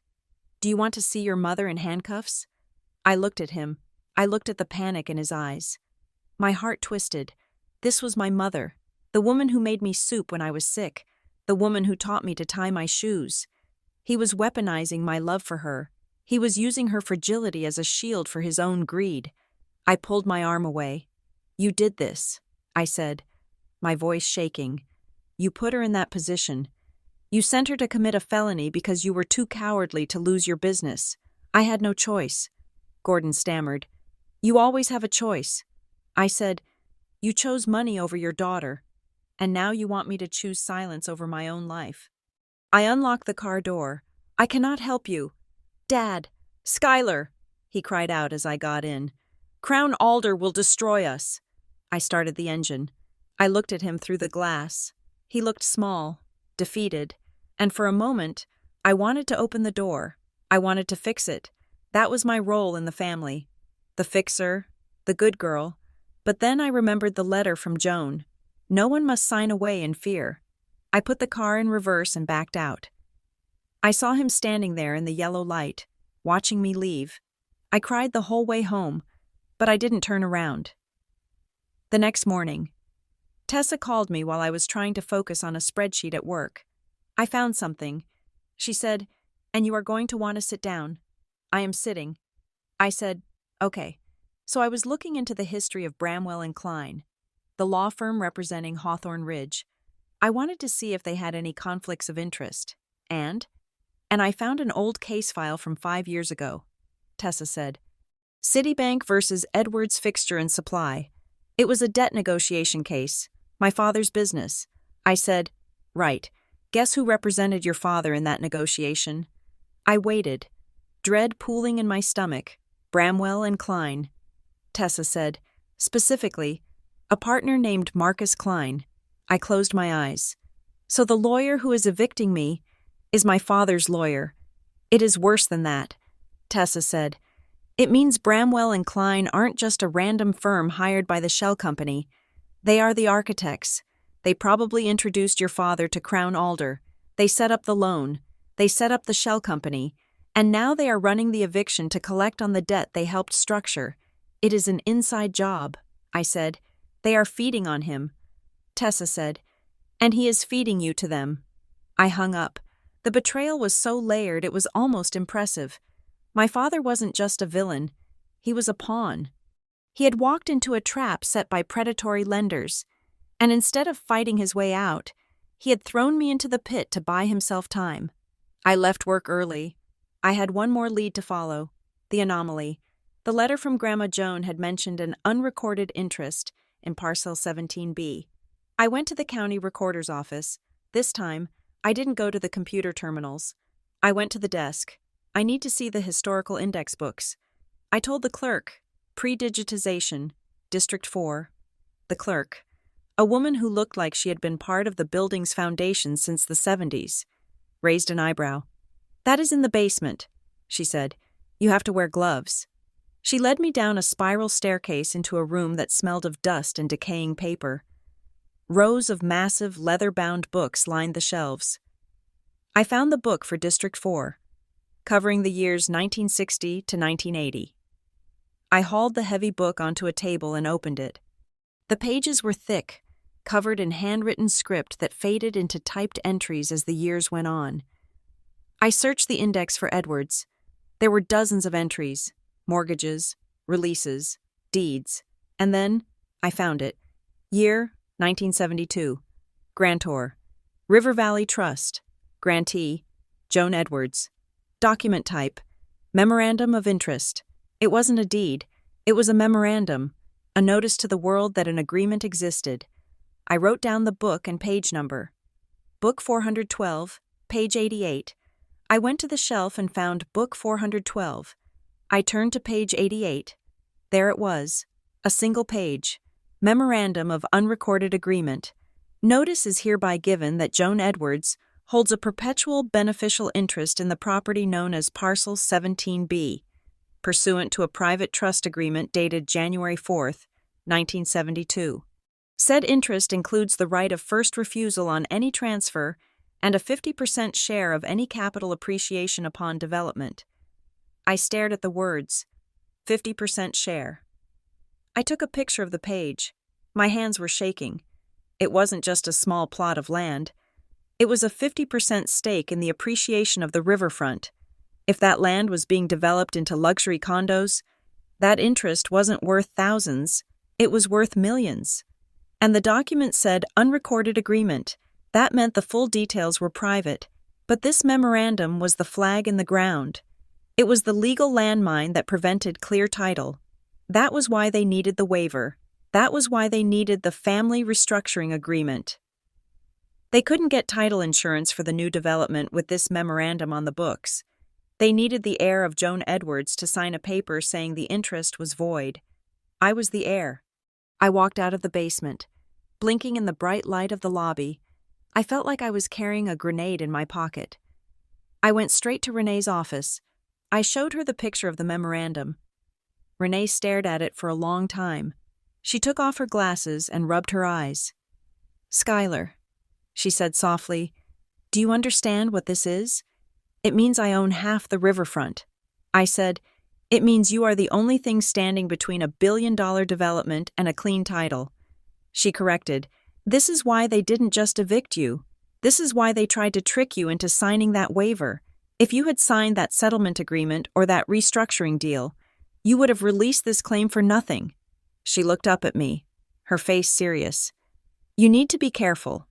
People do not play nice when land values spike like this. We are talking about generational wealth. We are talking about the kind of money that makes people disappear. I am not afraid," I said. "You should be," she said. "Fear keeps you alert." Her computer pinged. She glanced at the screen. "Speaking of playing nice," she said, "we just got an email from the opposing counsel, Bramwell and Klein. What does it say?" Renee turned the screen. Subject: Settlement offer. Edwards. To resolve the pending litigation and avoid the cost of a forensic hearing, Hawthorne Ridge Holdings is prepared to offer a dismissal of the eviction action if Ms. Edwards vacates the premises within 72 hours. In exchange, the landlord will forgive the outstanding balance of back rent, calculated at $15,000, and waive all claims for legal fees. $15,000? I asked. "I don't owe them a dime. I paid every month." Renee nodded. "They are inflating the numbers. They are claiming market rate holdover damages. It is a scare tactic. They are saying, 'Leave now and we won't bankrupt you with a judgment.' They are terrified." I said, "They know about the hearing. They know the signature is fake. They want me gone before the judge sees the evidence." "What do we tell them?" Renee asked. I looked at the email. The arrogance of it. The attempt to bully me one last time. "Tell them no."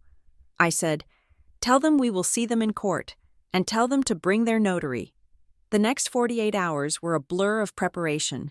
I worked with Dahlia to gather affidavits from other tenants who had received similar settlement papers.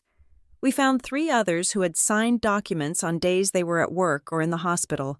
It was a pattern, a mass-produced fraud factory. But the centerpiece of our case was the forensic report. We had hired a handwriting expert, a man named Dr.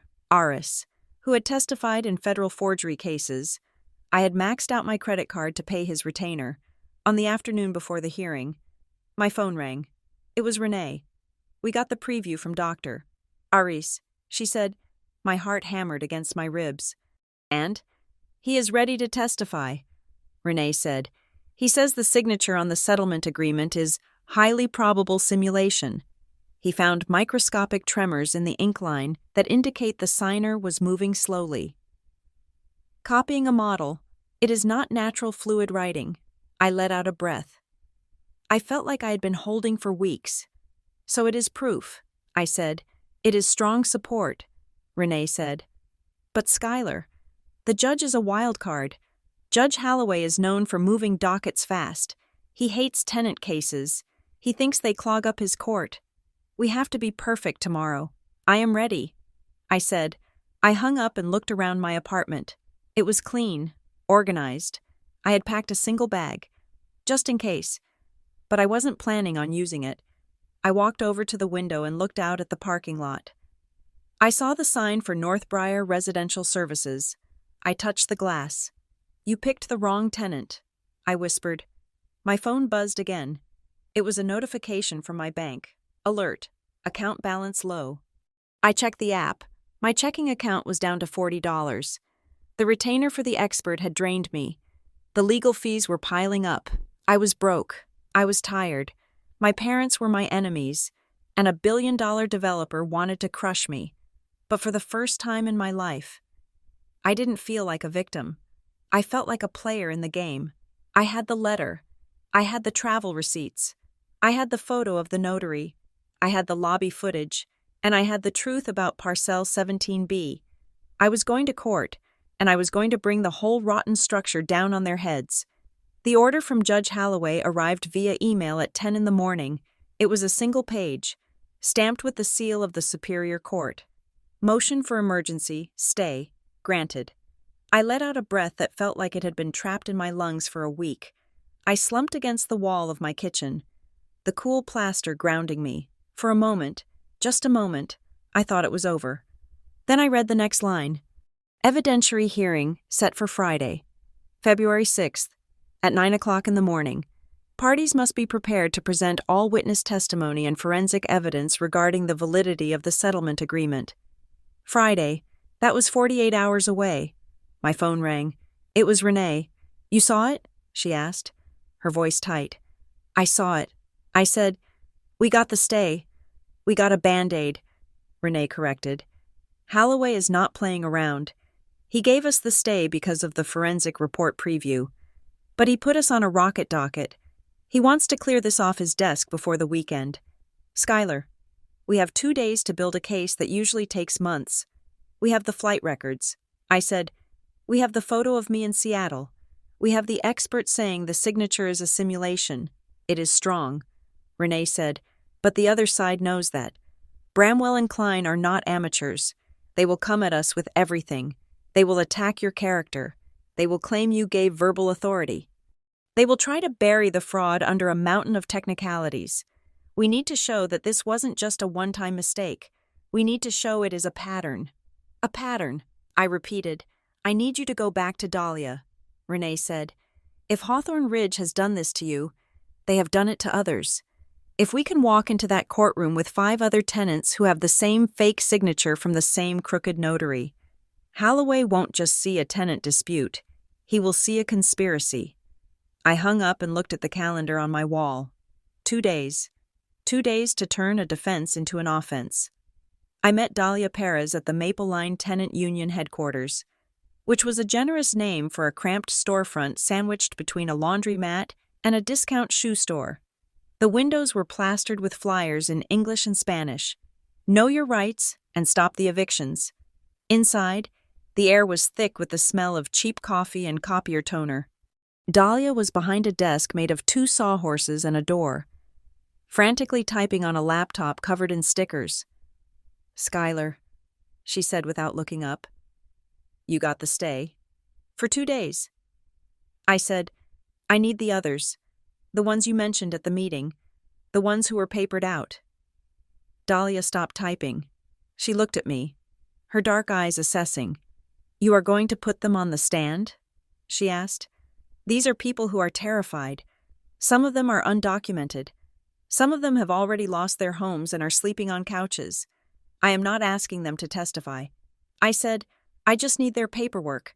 I need to see their settlement agreements. I need to see the notary stamps." Dahlia considered this. She reached under the desk and pulled out a plastic bin overflowing with manila envelopes. "We call this the graveyard," she said. She dumped the files onto the desk. "Dig in," she said.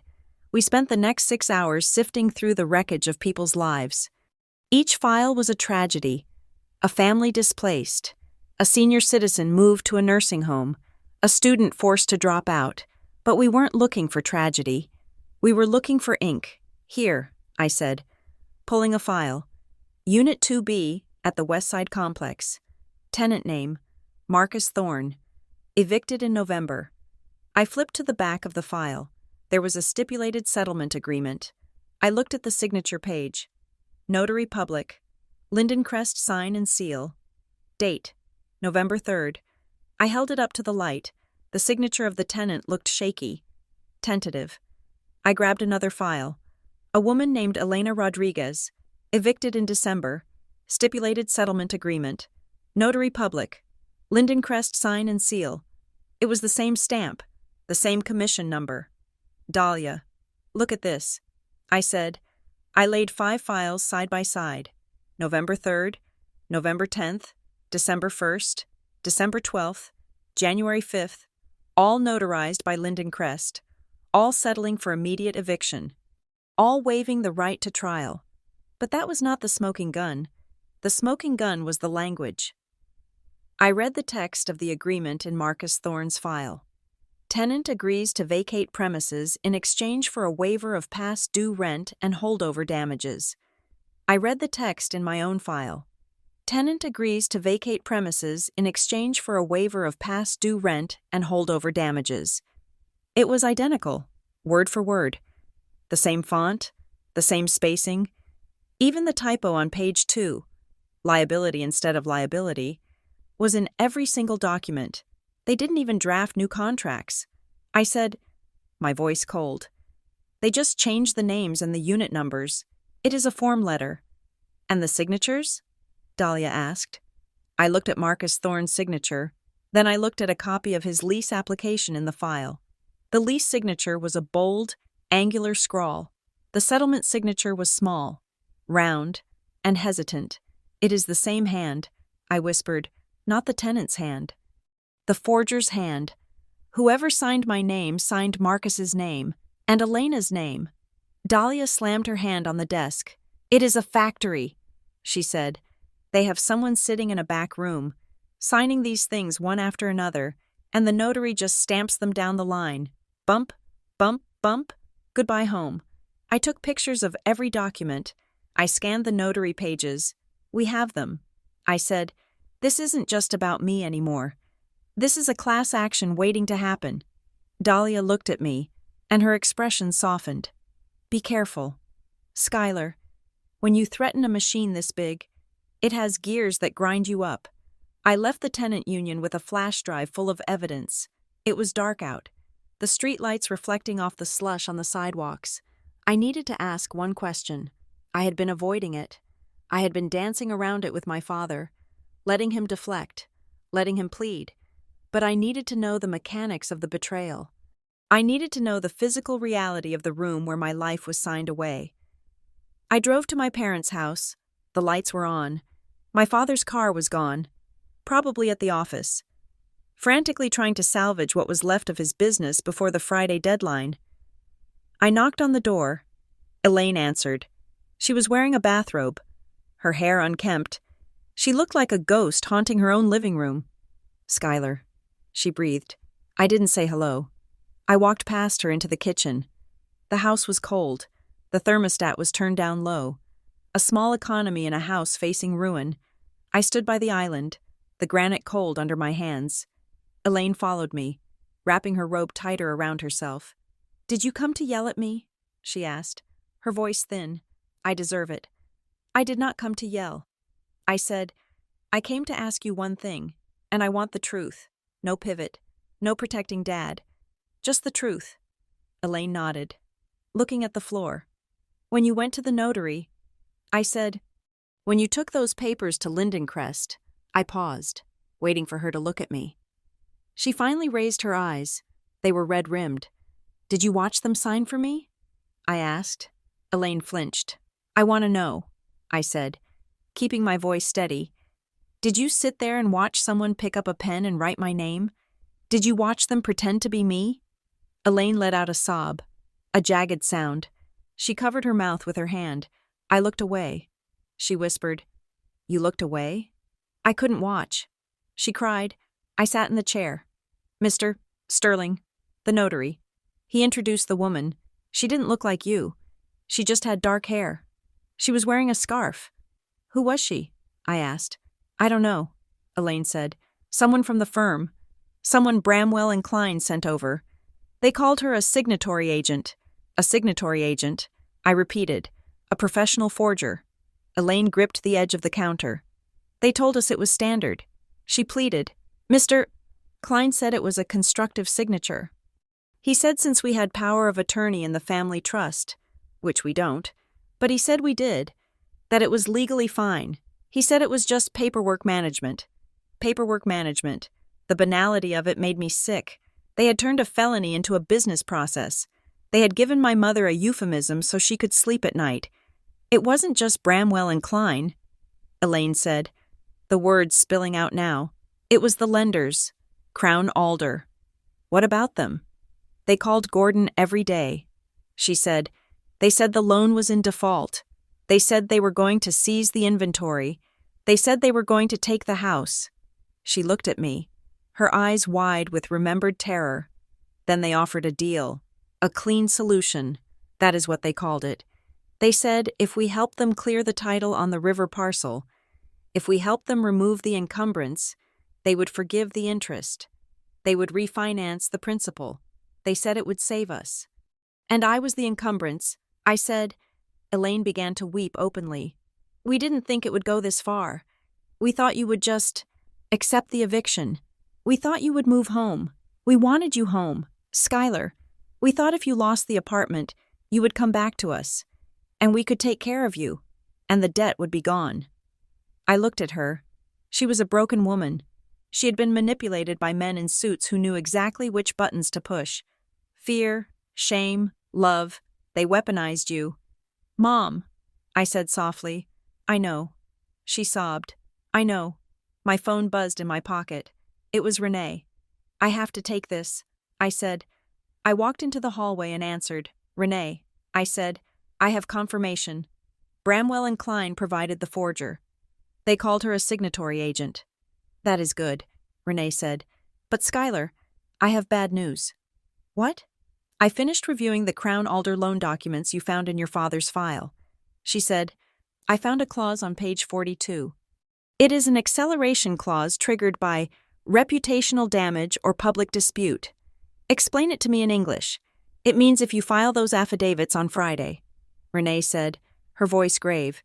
If you put it on the public record that the Edwards family is involved in fraud, the loan becomes due immediately, not next month. That day, I went cold. The full amount? I asked. The full $400,000, plus penalties, plus legal fees. Renee said, they will garnish everything. Your parents will be bankrupt by Monday morning. They will lose the house. They will lose the business. Your mother's retirement accounts will be frozen. I leaned against the wall, staring at the family photos lining the hallway. So that is the trap. I said, that is the trap. Renee confirmed. They know we have the evidence. They are daring you to use it. If you save yourself, you destroy your parents. I hung up. I looked back into the kitchen. Elaine was wiping her face with a paper towel. She looked so small. If I walked into court on Friday and slapped those affidavits on the judge's bench, I would win. I would keep my apartment. I would expose the scheme, but the hammer would fall on her. Crown Alder would strip them of everything. My mother would be homeless. My father would be ruined. And the shame would kill them. I was holding the match, and they were standing in gasoline. I couldn't leave the house yet. I felt like I was suffocating. I wandered into the living room. The walls were covered in photos. My graduation, my parents' wedding, a picture of me and Grandma Joan on her front porch, eating watermelon. I stopped in front of that photo. Joan looked so happy. She was wearing her gardening hat. Her eyes were crinkled in a smile that said she knew a secret. No one must sign away in fear. Her letter had started this. Her legacy was the engine driving the machine that was trying to crush us. I looked at the photo frame. It was a heavy, ornate silver frame. Something bothered me about it. I remembered the day Joan gave it to my mother. Keep this safe. Elaine, it is precious. My mother always assumed she meant the photo, but Joan was never sentimental about photos. She was sentimental about land. And truth. I reached out and took the frame off the wall. It was heavy. The backing was thick velvet. I turned it over. The clips holding the backing were rusted shut. I carried it to the kitchen. Elaine watched me, confused. "What are you doing?" she asked. "I need a knife," I said. I grabbed a butter knife from the drawer and pried at the clips. One snapped, then another. I pulled the velvet backing off. Between the velvet and the cardboard stiffener, there was an envelope. It wasn't yellowed like the other one. It was white, addressed in blue ink, to Skylar, for when the wolves come. My hands shook as I picked it up. Elaine stared at it. "I never knew that was there," she whispered. I opened the envelope. There was a single sheet of paper and a small brass key taped to the bottom. I read the letter aloud. "My dearest Skylar, I knew this day might come. Your father has a good heart, but he has no head for sharks. He thinks he can swim with them. He cannot. Decades ago, I invested quietly in the revitalization of the river district. I didn't do it for money. I did it because that land was where my father taught me to fish. I wanted to make sure it wasn't turned into a concrete slab. I hold the controlling interest in the conservation easement for Parcel 17B. They cannot build their high-rises unless they break that easement, and only I, or my heir, can break it. I have left the proof in a place where your father cannot find it. He would sell it for magic beans. Take the key below. Go to Cedar Valley Trust Bank. Ask for Box 409. You are the authorized signatory. I added you when you were 18. Inside is the weapon you need. If they force you to sign, do not sign. Go to court instead. Love, Grandma Joan." I looked at the key. It was old, tarnished. Cedar Valley Trust. It was a small community bank downtown, one of the few that hadn't been bought out by a conglomerate. I looked at Elaine. "Did you know?" I asked. "Did you know she added me to a box?" Elaine shook her head. She kept her business to herself. "She always said you were the sensible one." I gripped the key. "I have to go." I said, "Where?" "To the bank." I said, "To get the weapon." Cedar Valley Trust was a fortress of marble and brass. Built in the 1920s, it smelled of old money and silence. I walked to the safe deposit desk. The clerk was a young man with glasses. "I need to access Box 409. I said, "My name is Skylar Edwards." I handed him my ID and the brass key. He checked the computer. Then he looked at the key. "One moment," he said. He walked away and came back with a senior manager. The manager looked at me with interest. "Ms. Edwards," he said, "we haven't had anyone access the Edwards box in 10 years. We were about to drill it for inactivity. I am here now." I said. He led me into the vault. The door was a massive steel circle, gleaming under the fluorescent lights. Inside, the walls were lined with metal drawers. He found Box 409. He inserted his master key, and I inserted the brass key Joan had left me. Click. He slid the long metal box out and carried it to a private viewing room. "I will give you some privacy," he said, closing the door. I sat at the table. The box sat before me like a coffin. I opened the lid. There was no jewelry inside, no cash, just a stack of documents bound in a blue legal folder. I pulled them out. The top document was titled Affidavit of Interest and Conservation Restriction. It was notarized, recorded, official. I read Joan's words, dictated 10 years ago. I, Joan Edwards, being of sound mind, hereby declare that the property known as Parcel 17B is subject to a perpetual conservation restriction. No commercial development exceeding 2 stories shall be permitted on this land. This restriction runs with the land and binds all future owners. Furthermore, I designate my granddaughter, Skylar Edwards, as the sole trustee of this interest upon my death. Any attempt to transfer, sell, or modify this interest without her express written consent, given without duress, shall be void ab initio. I flipped to the next page. It was a valuation assessment from 10 years ago. Estimated value of conservation easement, $500,000. Estimated value of parcel, unrestricted, $5 million. The math was brutal. With the restriction, the land was a park. Without it, it was a gold mine. Harborlight and Crown Alder needed to break the restriction. That was why they needed me to sign the restructuring agreement. That document contained a clause releasing all restrictions and easements. They weren't just stealing land. They were trying to erase my grandmother's legacy to build a shopping mall. And then I found the note. It was clipped to the back of the affidavit. If you are reading this, they have likely threatened you. They have likely threatened your parents. Do not give in. This affidavit is recorded in a private trust registry, but it is valid. If you present this in court, their project dies. But be warned, if you present this, you will expose anyone who tried to hide it. I sat back in the chair. The room was silent, but my mind was screaming. I held the affidavit. It was the nuclear option. If I walked into court on Friday and presented this document, the judge would see that the eviction was a sham designed to coerce me into breaking a conservation easement. He would dismiss the eviction.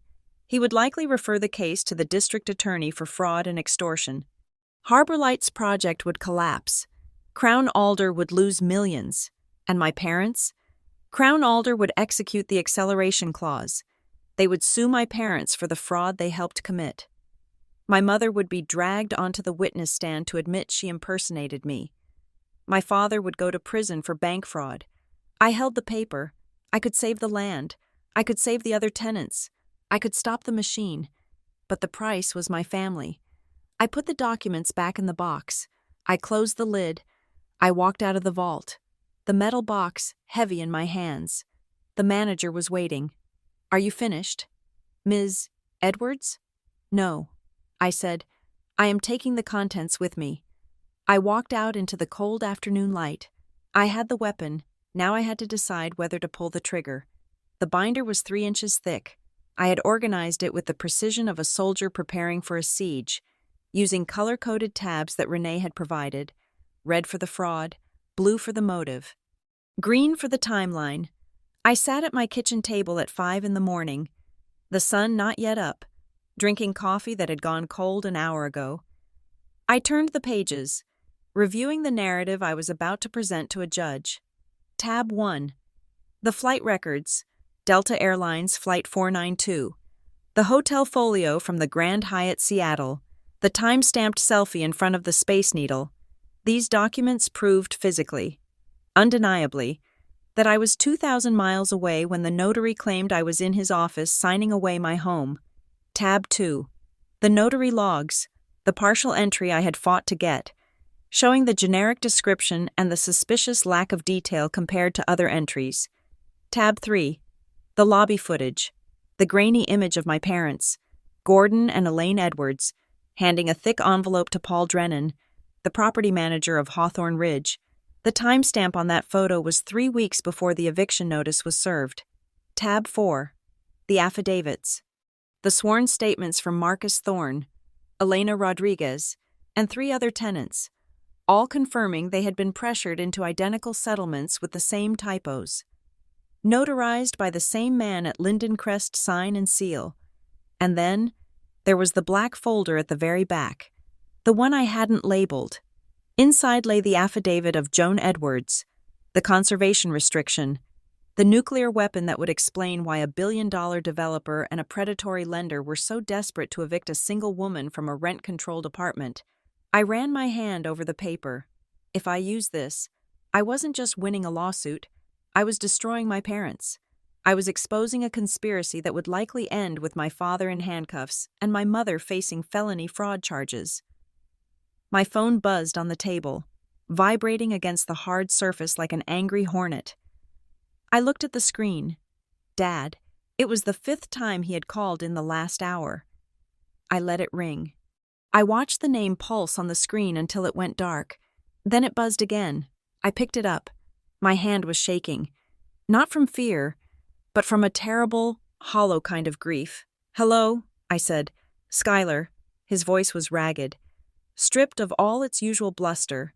He sounded like a man standing on the edge of a cliff. "Skylar, are you going?" "I am going to court. Dad," I said, "I have to—" There was a long silence on the other end, filled with the static of a bad connection. "If you do this," he said, his voice dropping to a whisper, "if you walk into that room and show them those papers, your mother won't survive it."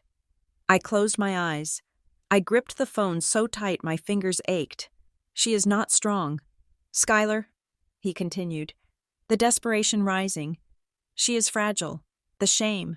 The public humiliation. It will kill her. I am telling you. She will not survive the shame. I felt a tear slide down my cheek, hot and fast. You should have thought about that before you sent her to impersonate me. I said, I didn't think it would come to this, he cried. I thought we could fix it. Skylar, please, just don't go. Call Renee. Tell her you are settling. I will make it right. I swear. You can't make it right. I said, you sold me. I hung up. I sat there for a moment, the silence of the apartment pressing in on me. She won't survive the shame. It was the ultimate weapon. He wasn't threatening me with violence. He was threatening me with my mother's life.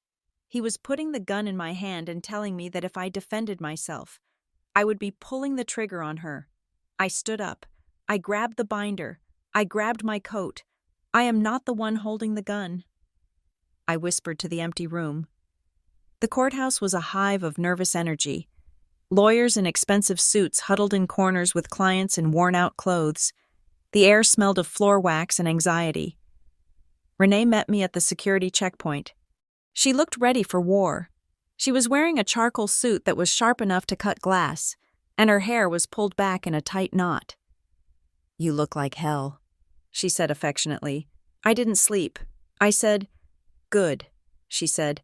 Adrenaline is better than sleep. Are you ready? I nodded. I held up the binder. We walked toward courtroom 3B. As we approached the heavy oak doors, I saw a group of people standing near the water fountain. My step faltered.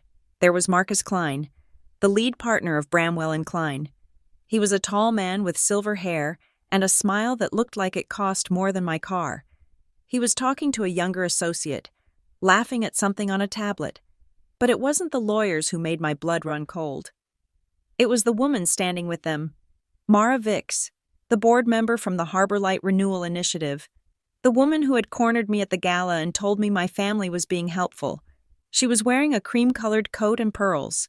She looked out of place in the grimy hallway of the housing court, like a swan in a sewer. She was nodding as Klein spoke, her face serious, calculating. I stopped.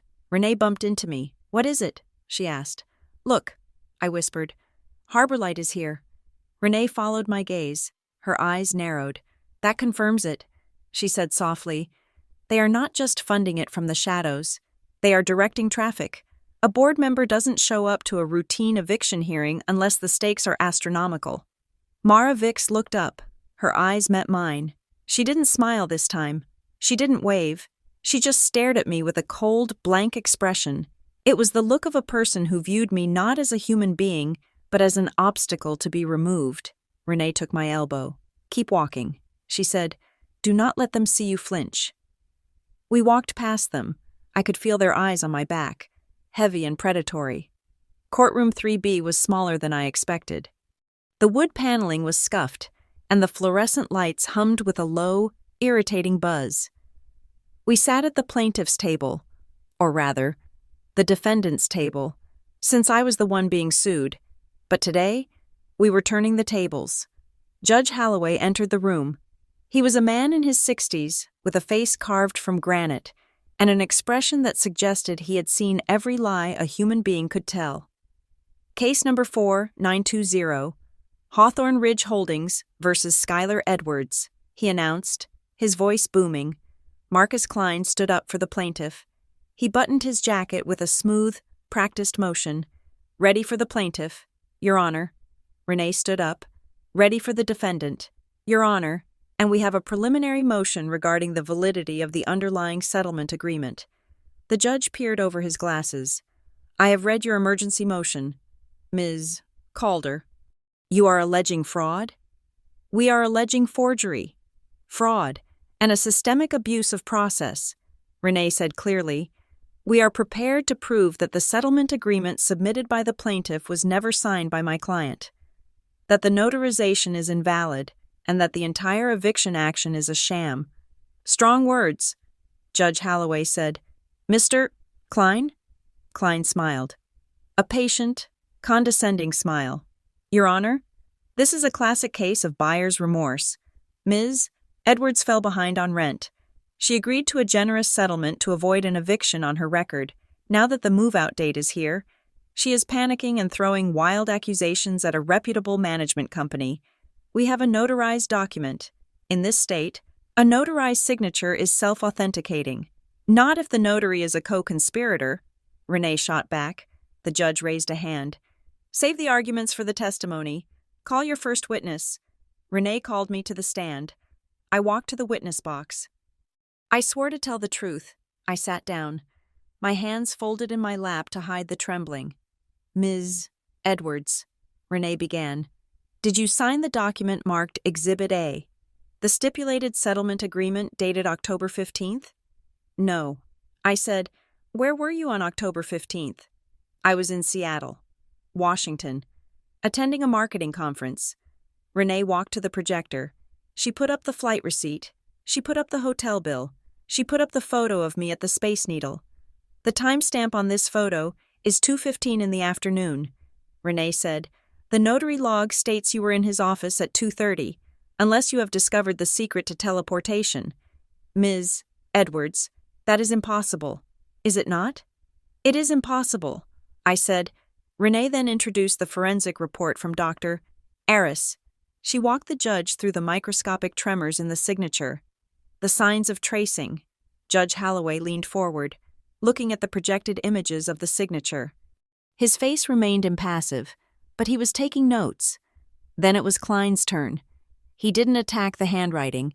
He didn't attack the flight records. He attacked me, Ms. Edwards, he said, walking toward the stand. You stated you were in Seattle for work. Is it true that you were actually terminated from your previous employment in Chicago for financial irregularities?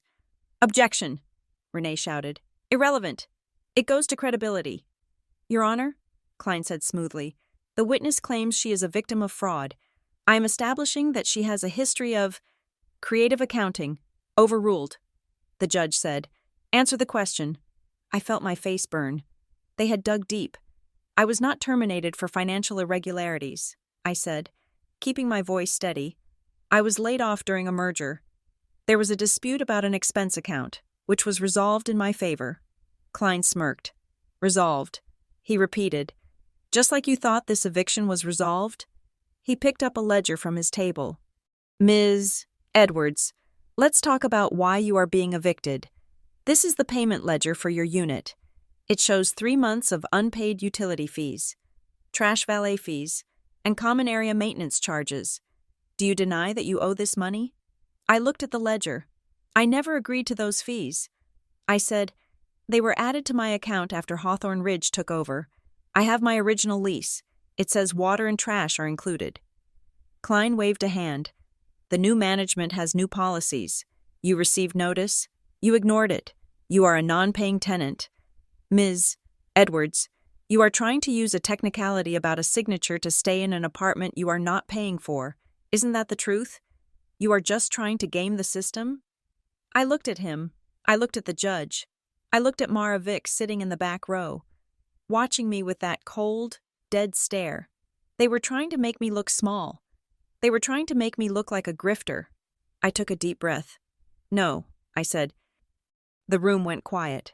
I am not trying to game the system. I said, my voice rising just enough to carry to the back of the room. I am a tenant who pays her rent on the 1st of every month. I am a person whose identity was stolen by the people who are supposed to follow the law. I looked at the judge. Mr. Klein talks about technicalities. A signature isn't a technicality. Your Honor, it is my name. It is my consent. It is the only thing I have to say yes or no to what happens to my life. I felt the emotion welling up, but I pushed it down, channeling it into clarity, to be legally erased. To have someone take your hand and force it to sign away your home, that is not a technicality. That is a violation. And the people who did this didn't do it because I missed a trash fee. They did it because they needed my name. Klein looked annoyed. Your Honor, is there a point to this speech? The point, I said, cutting him off, is that they didn't forge my signature to collect $200 in trash fees. They forged it because my signature is worth $5 million. Klein froze. Renee stood up. Your Honor, Renee said, we have one final piece of evidence. Exhibit C. She handed a document to the bailiff. The judge took it. He put on his glasses. It was the affidavit of Joan Edwards. Renee spoke, her voice ringing in the courtroom. The defense submits the affidavit of conservation restriction regarding parcel 17B. This document proves that the defendant, Skylar Edwards, is the sole trustee of a conservation easement on the land that Hawthorne Ridge Holdings and their backers, the Harbor Light Renewal Initiative, intend to develop. The judge looked up from the paper. He looked at Klein. Mr. Klein, he said, his voice dropping an octave. Were you aware of this interest? Klein looked pale. He looked back at Mara Vix. She was sitting very still. Your Honor, I have not seen this document before, Klein stammered. This document, Renee continued, creates a direct financial motive for the forgery. The plaintiff needed Ms. Edwards to sign a waiver to clear the title for a commercial development. When she refused, because she didn't know she had to, they created a fake settlement agreement that included a waiver of all property interests. Renee pointed at the screen where the settlement text was highlighted. They used the eviction court as a weapon to strip a citizen of her inheritance and to bypass a recorded land restriction. This is not a landlord-tenant dispute. Your Honor, this is grand larceny masked as a civil procedure. The courtroom was deadly silent. Judge Holloway looked at the affidavit. Then he looked at the settlement agreement. Then he looked at Marcus Klein. His demeanor changed completely. The boredom was gone. The irritation with a tenant case was gone.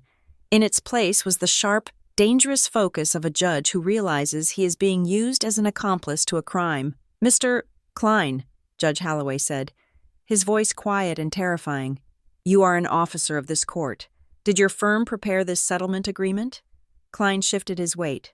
Your Honor, my firm represents the management company. We rely on their agents for the execution of documents. The judge slammed his hand on the bench. The sound cracked like a whip. Do not play games with me. Counsel, this settlement agreement contains a waiver for a specific parcel of land that has nothing to do with a residential lease. Why is a waiver for parcel 17B in an eviction order for an apartment? Klein opened his mouth, but no sound came out. Judge Holloway leaned back. I am marking this evidence as admitted. I am halting these proceedings immediately. And I am referring this matter to the State Attorney's Office for a criminal investigation into the notary conduct and the chain of title. He looked at me. Ms. Edwards, you are to remain in possession of the property. The sheriff's order is vacated. He banged his gavel. Recess for 20 minutes. I want counsel in my chambers. Now. The courtroom erupted. Renee grabbed my shoulder. We did it, she whispered fiercely. You saw his face? He knows. He knows they are lying. I sat there, trembling. The relief was overwhelming, but so was the nausea. I had done it.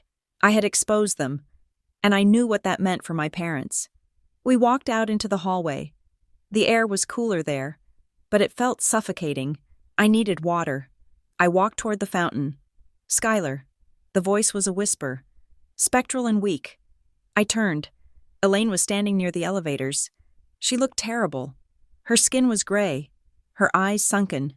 She was wearing a trench coat that was buttoned all the way to her chin, as if she were trying to hide herself from the world. Mom? I said. I looked around. Gordon wasn't with her. You came.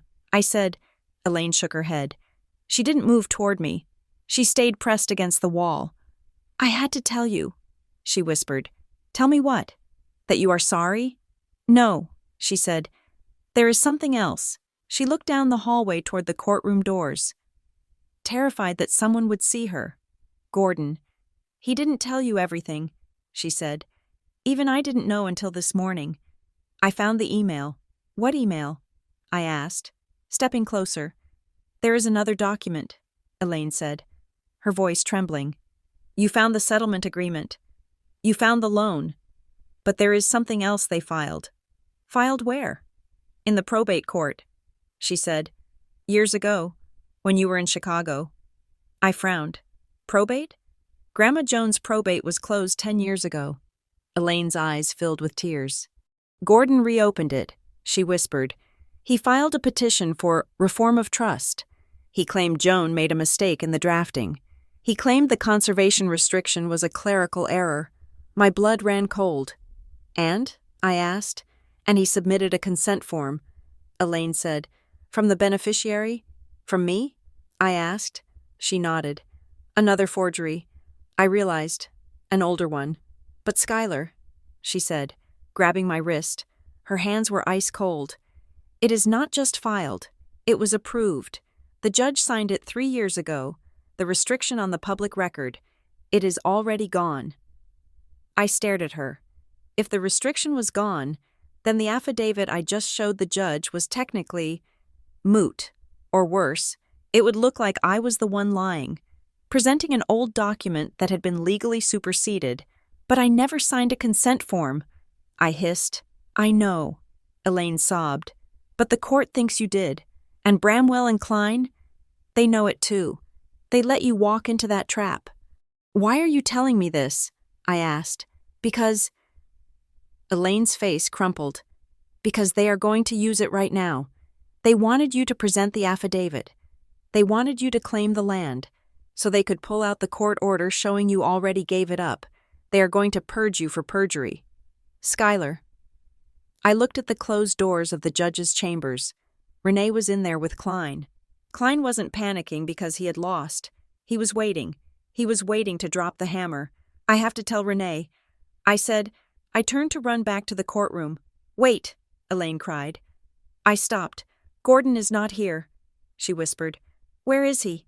He went to the river, she said. To the parcel. He said he wanted to see it one last time before it all ends. I looked at her. I saw the utter devastation in her eyes. I can't help him right now.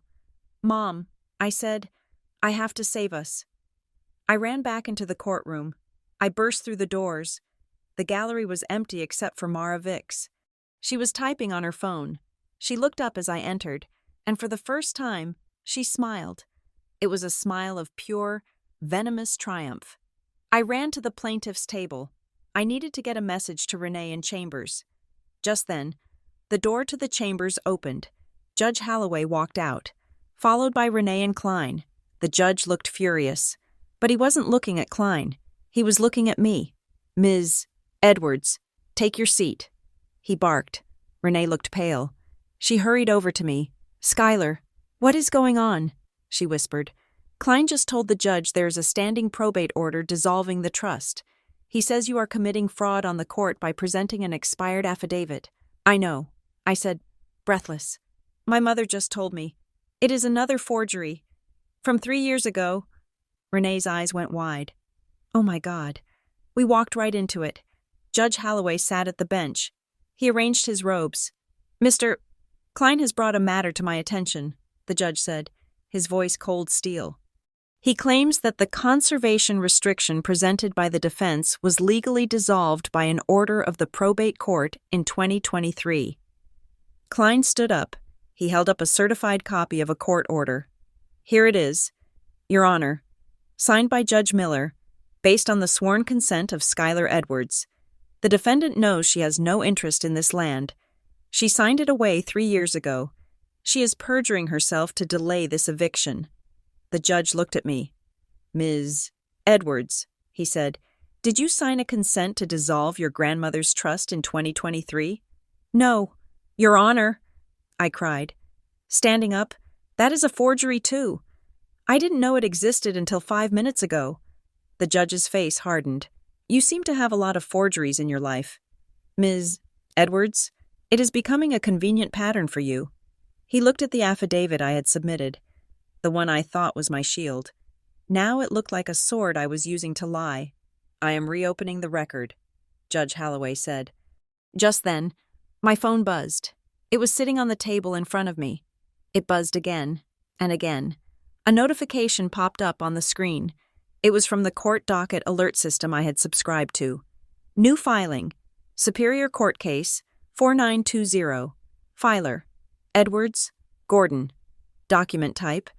Confession of judgment and self-surrender. I froze. Confession of judgment. I tapped the screen. The document loaded. It wasn't a legal brief. It was a letter, scanned and uploaded directly to the electronic filing system. To the Honorable Court, I, Gordon Edwards, being of sound mind, hereby confess, my daughter, Skylar Edwards, did not sign the settlement agreement.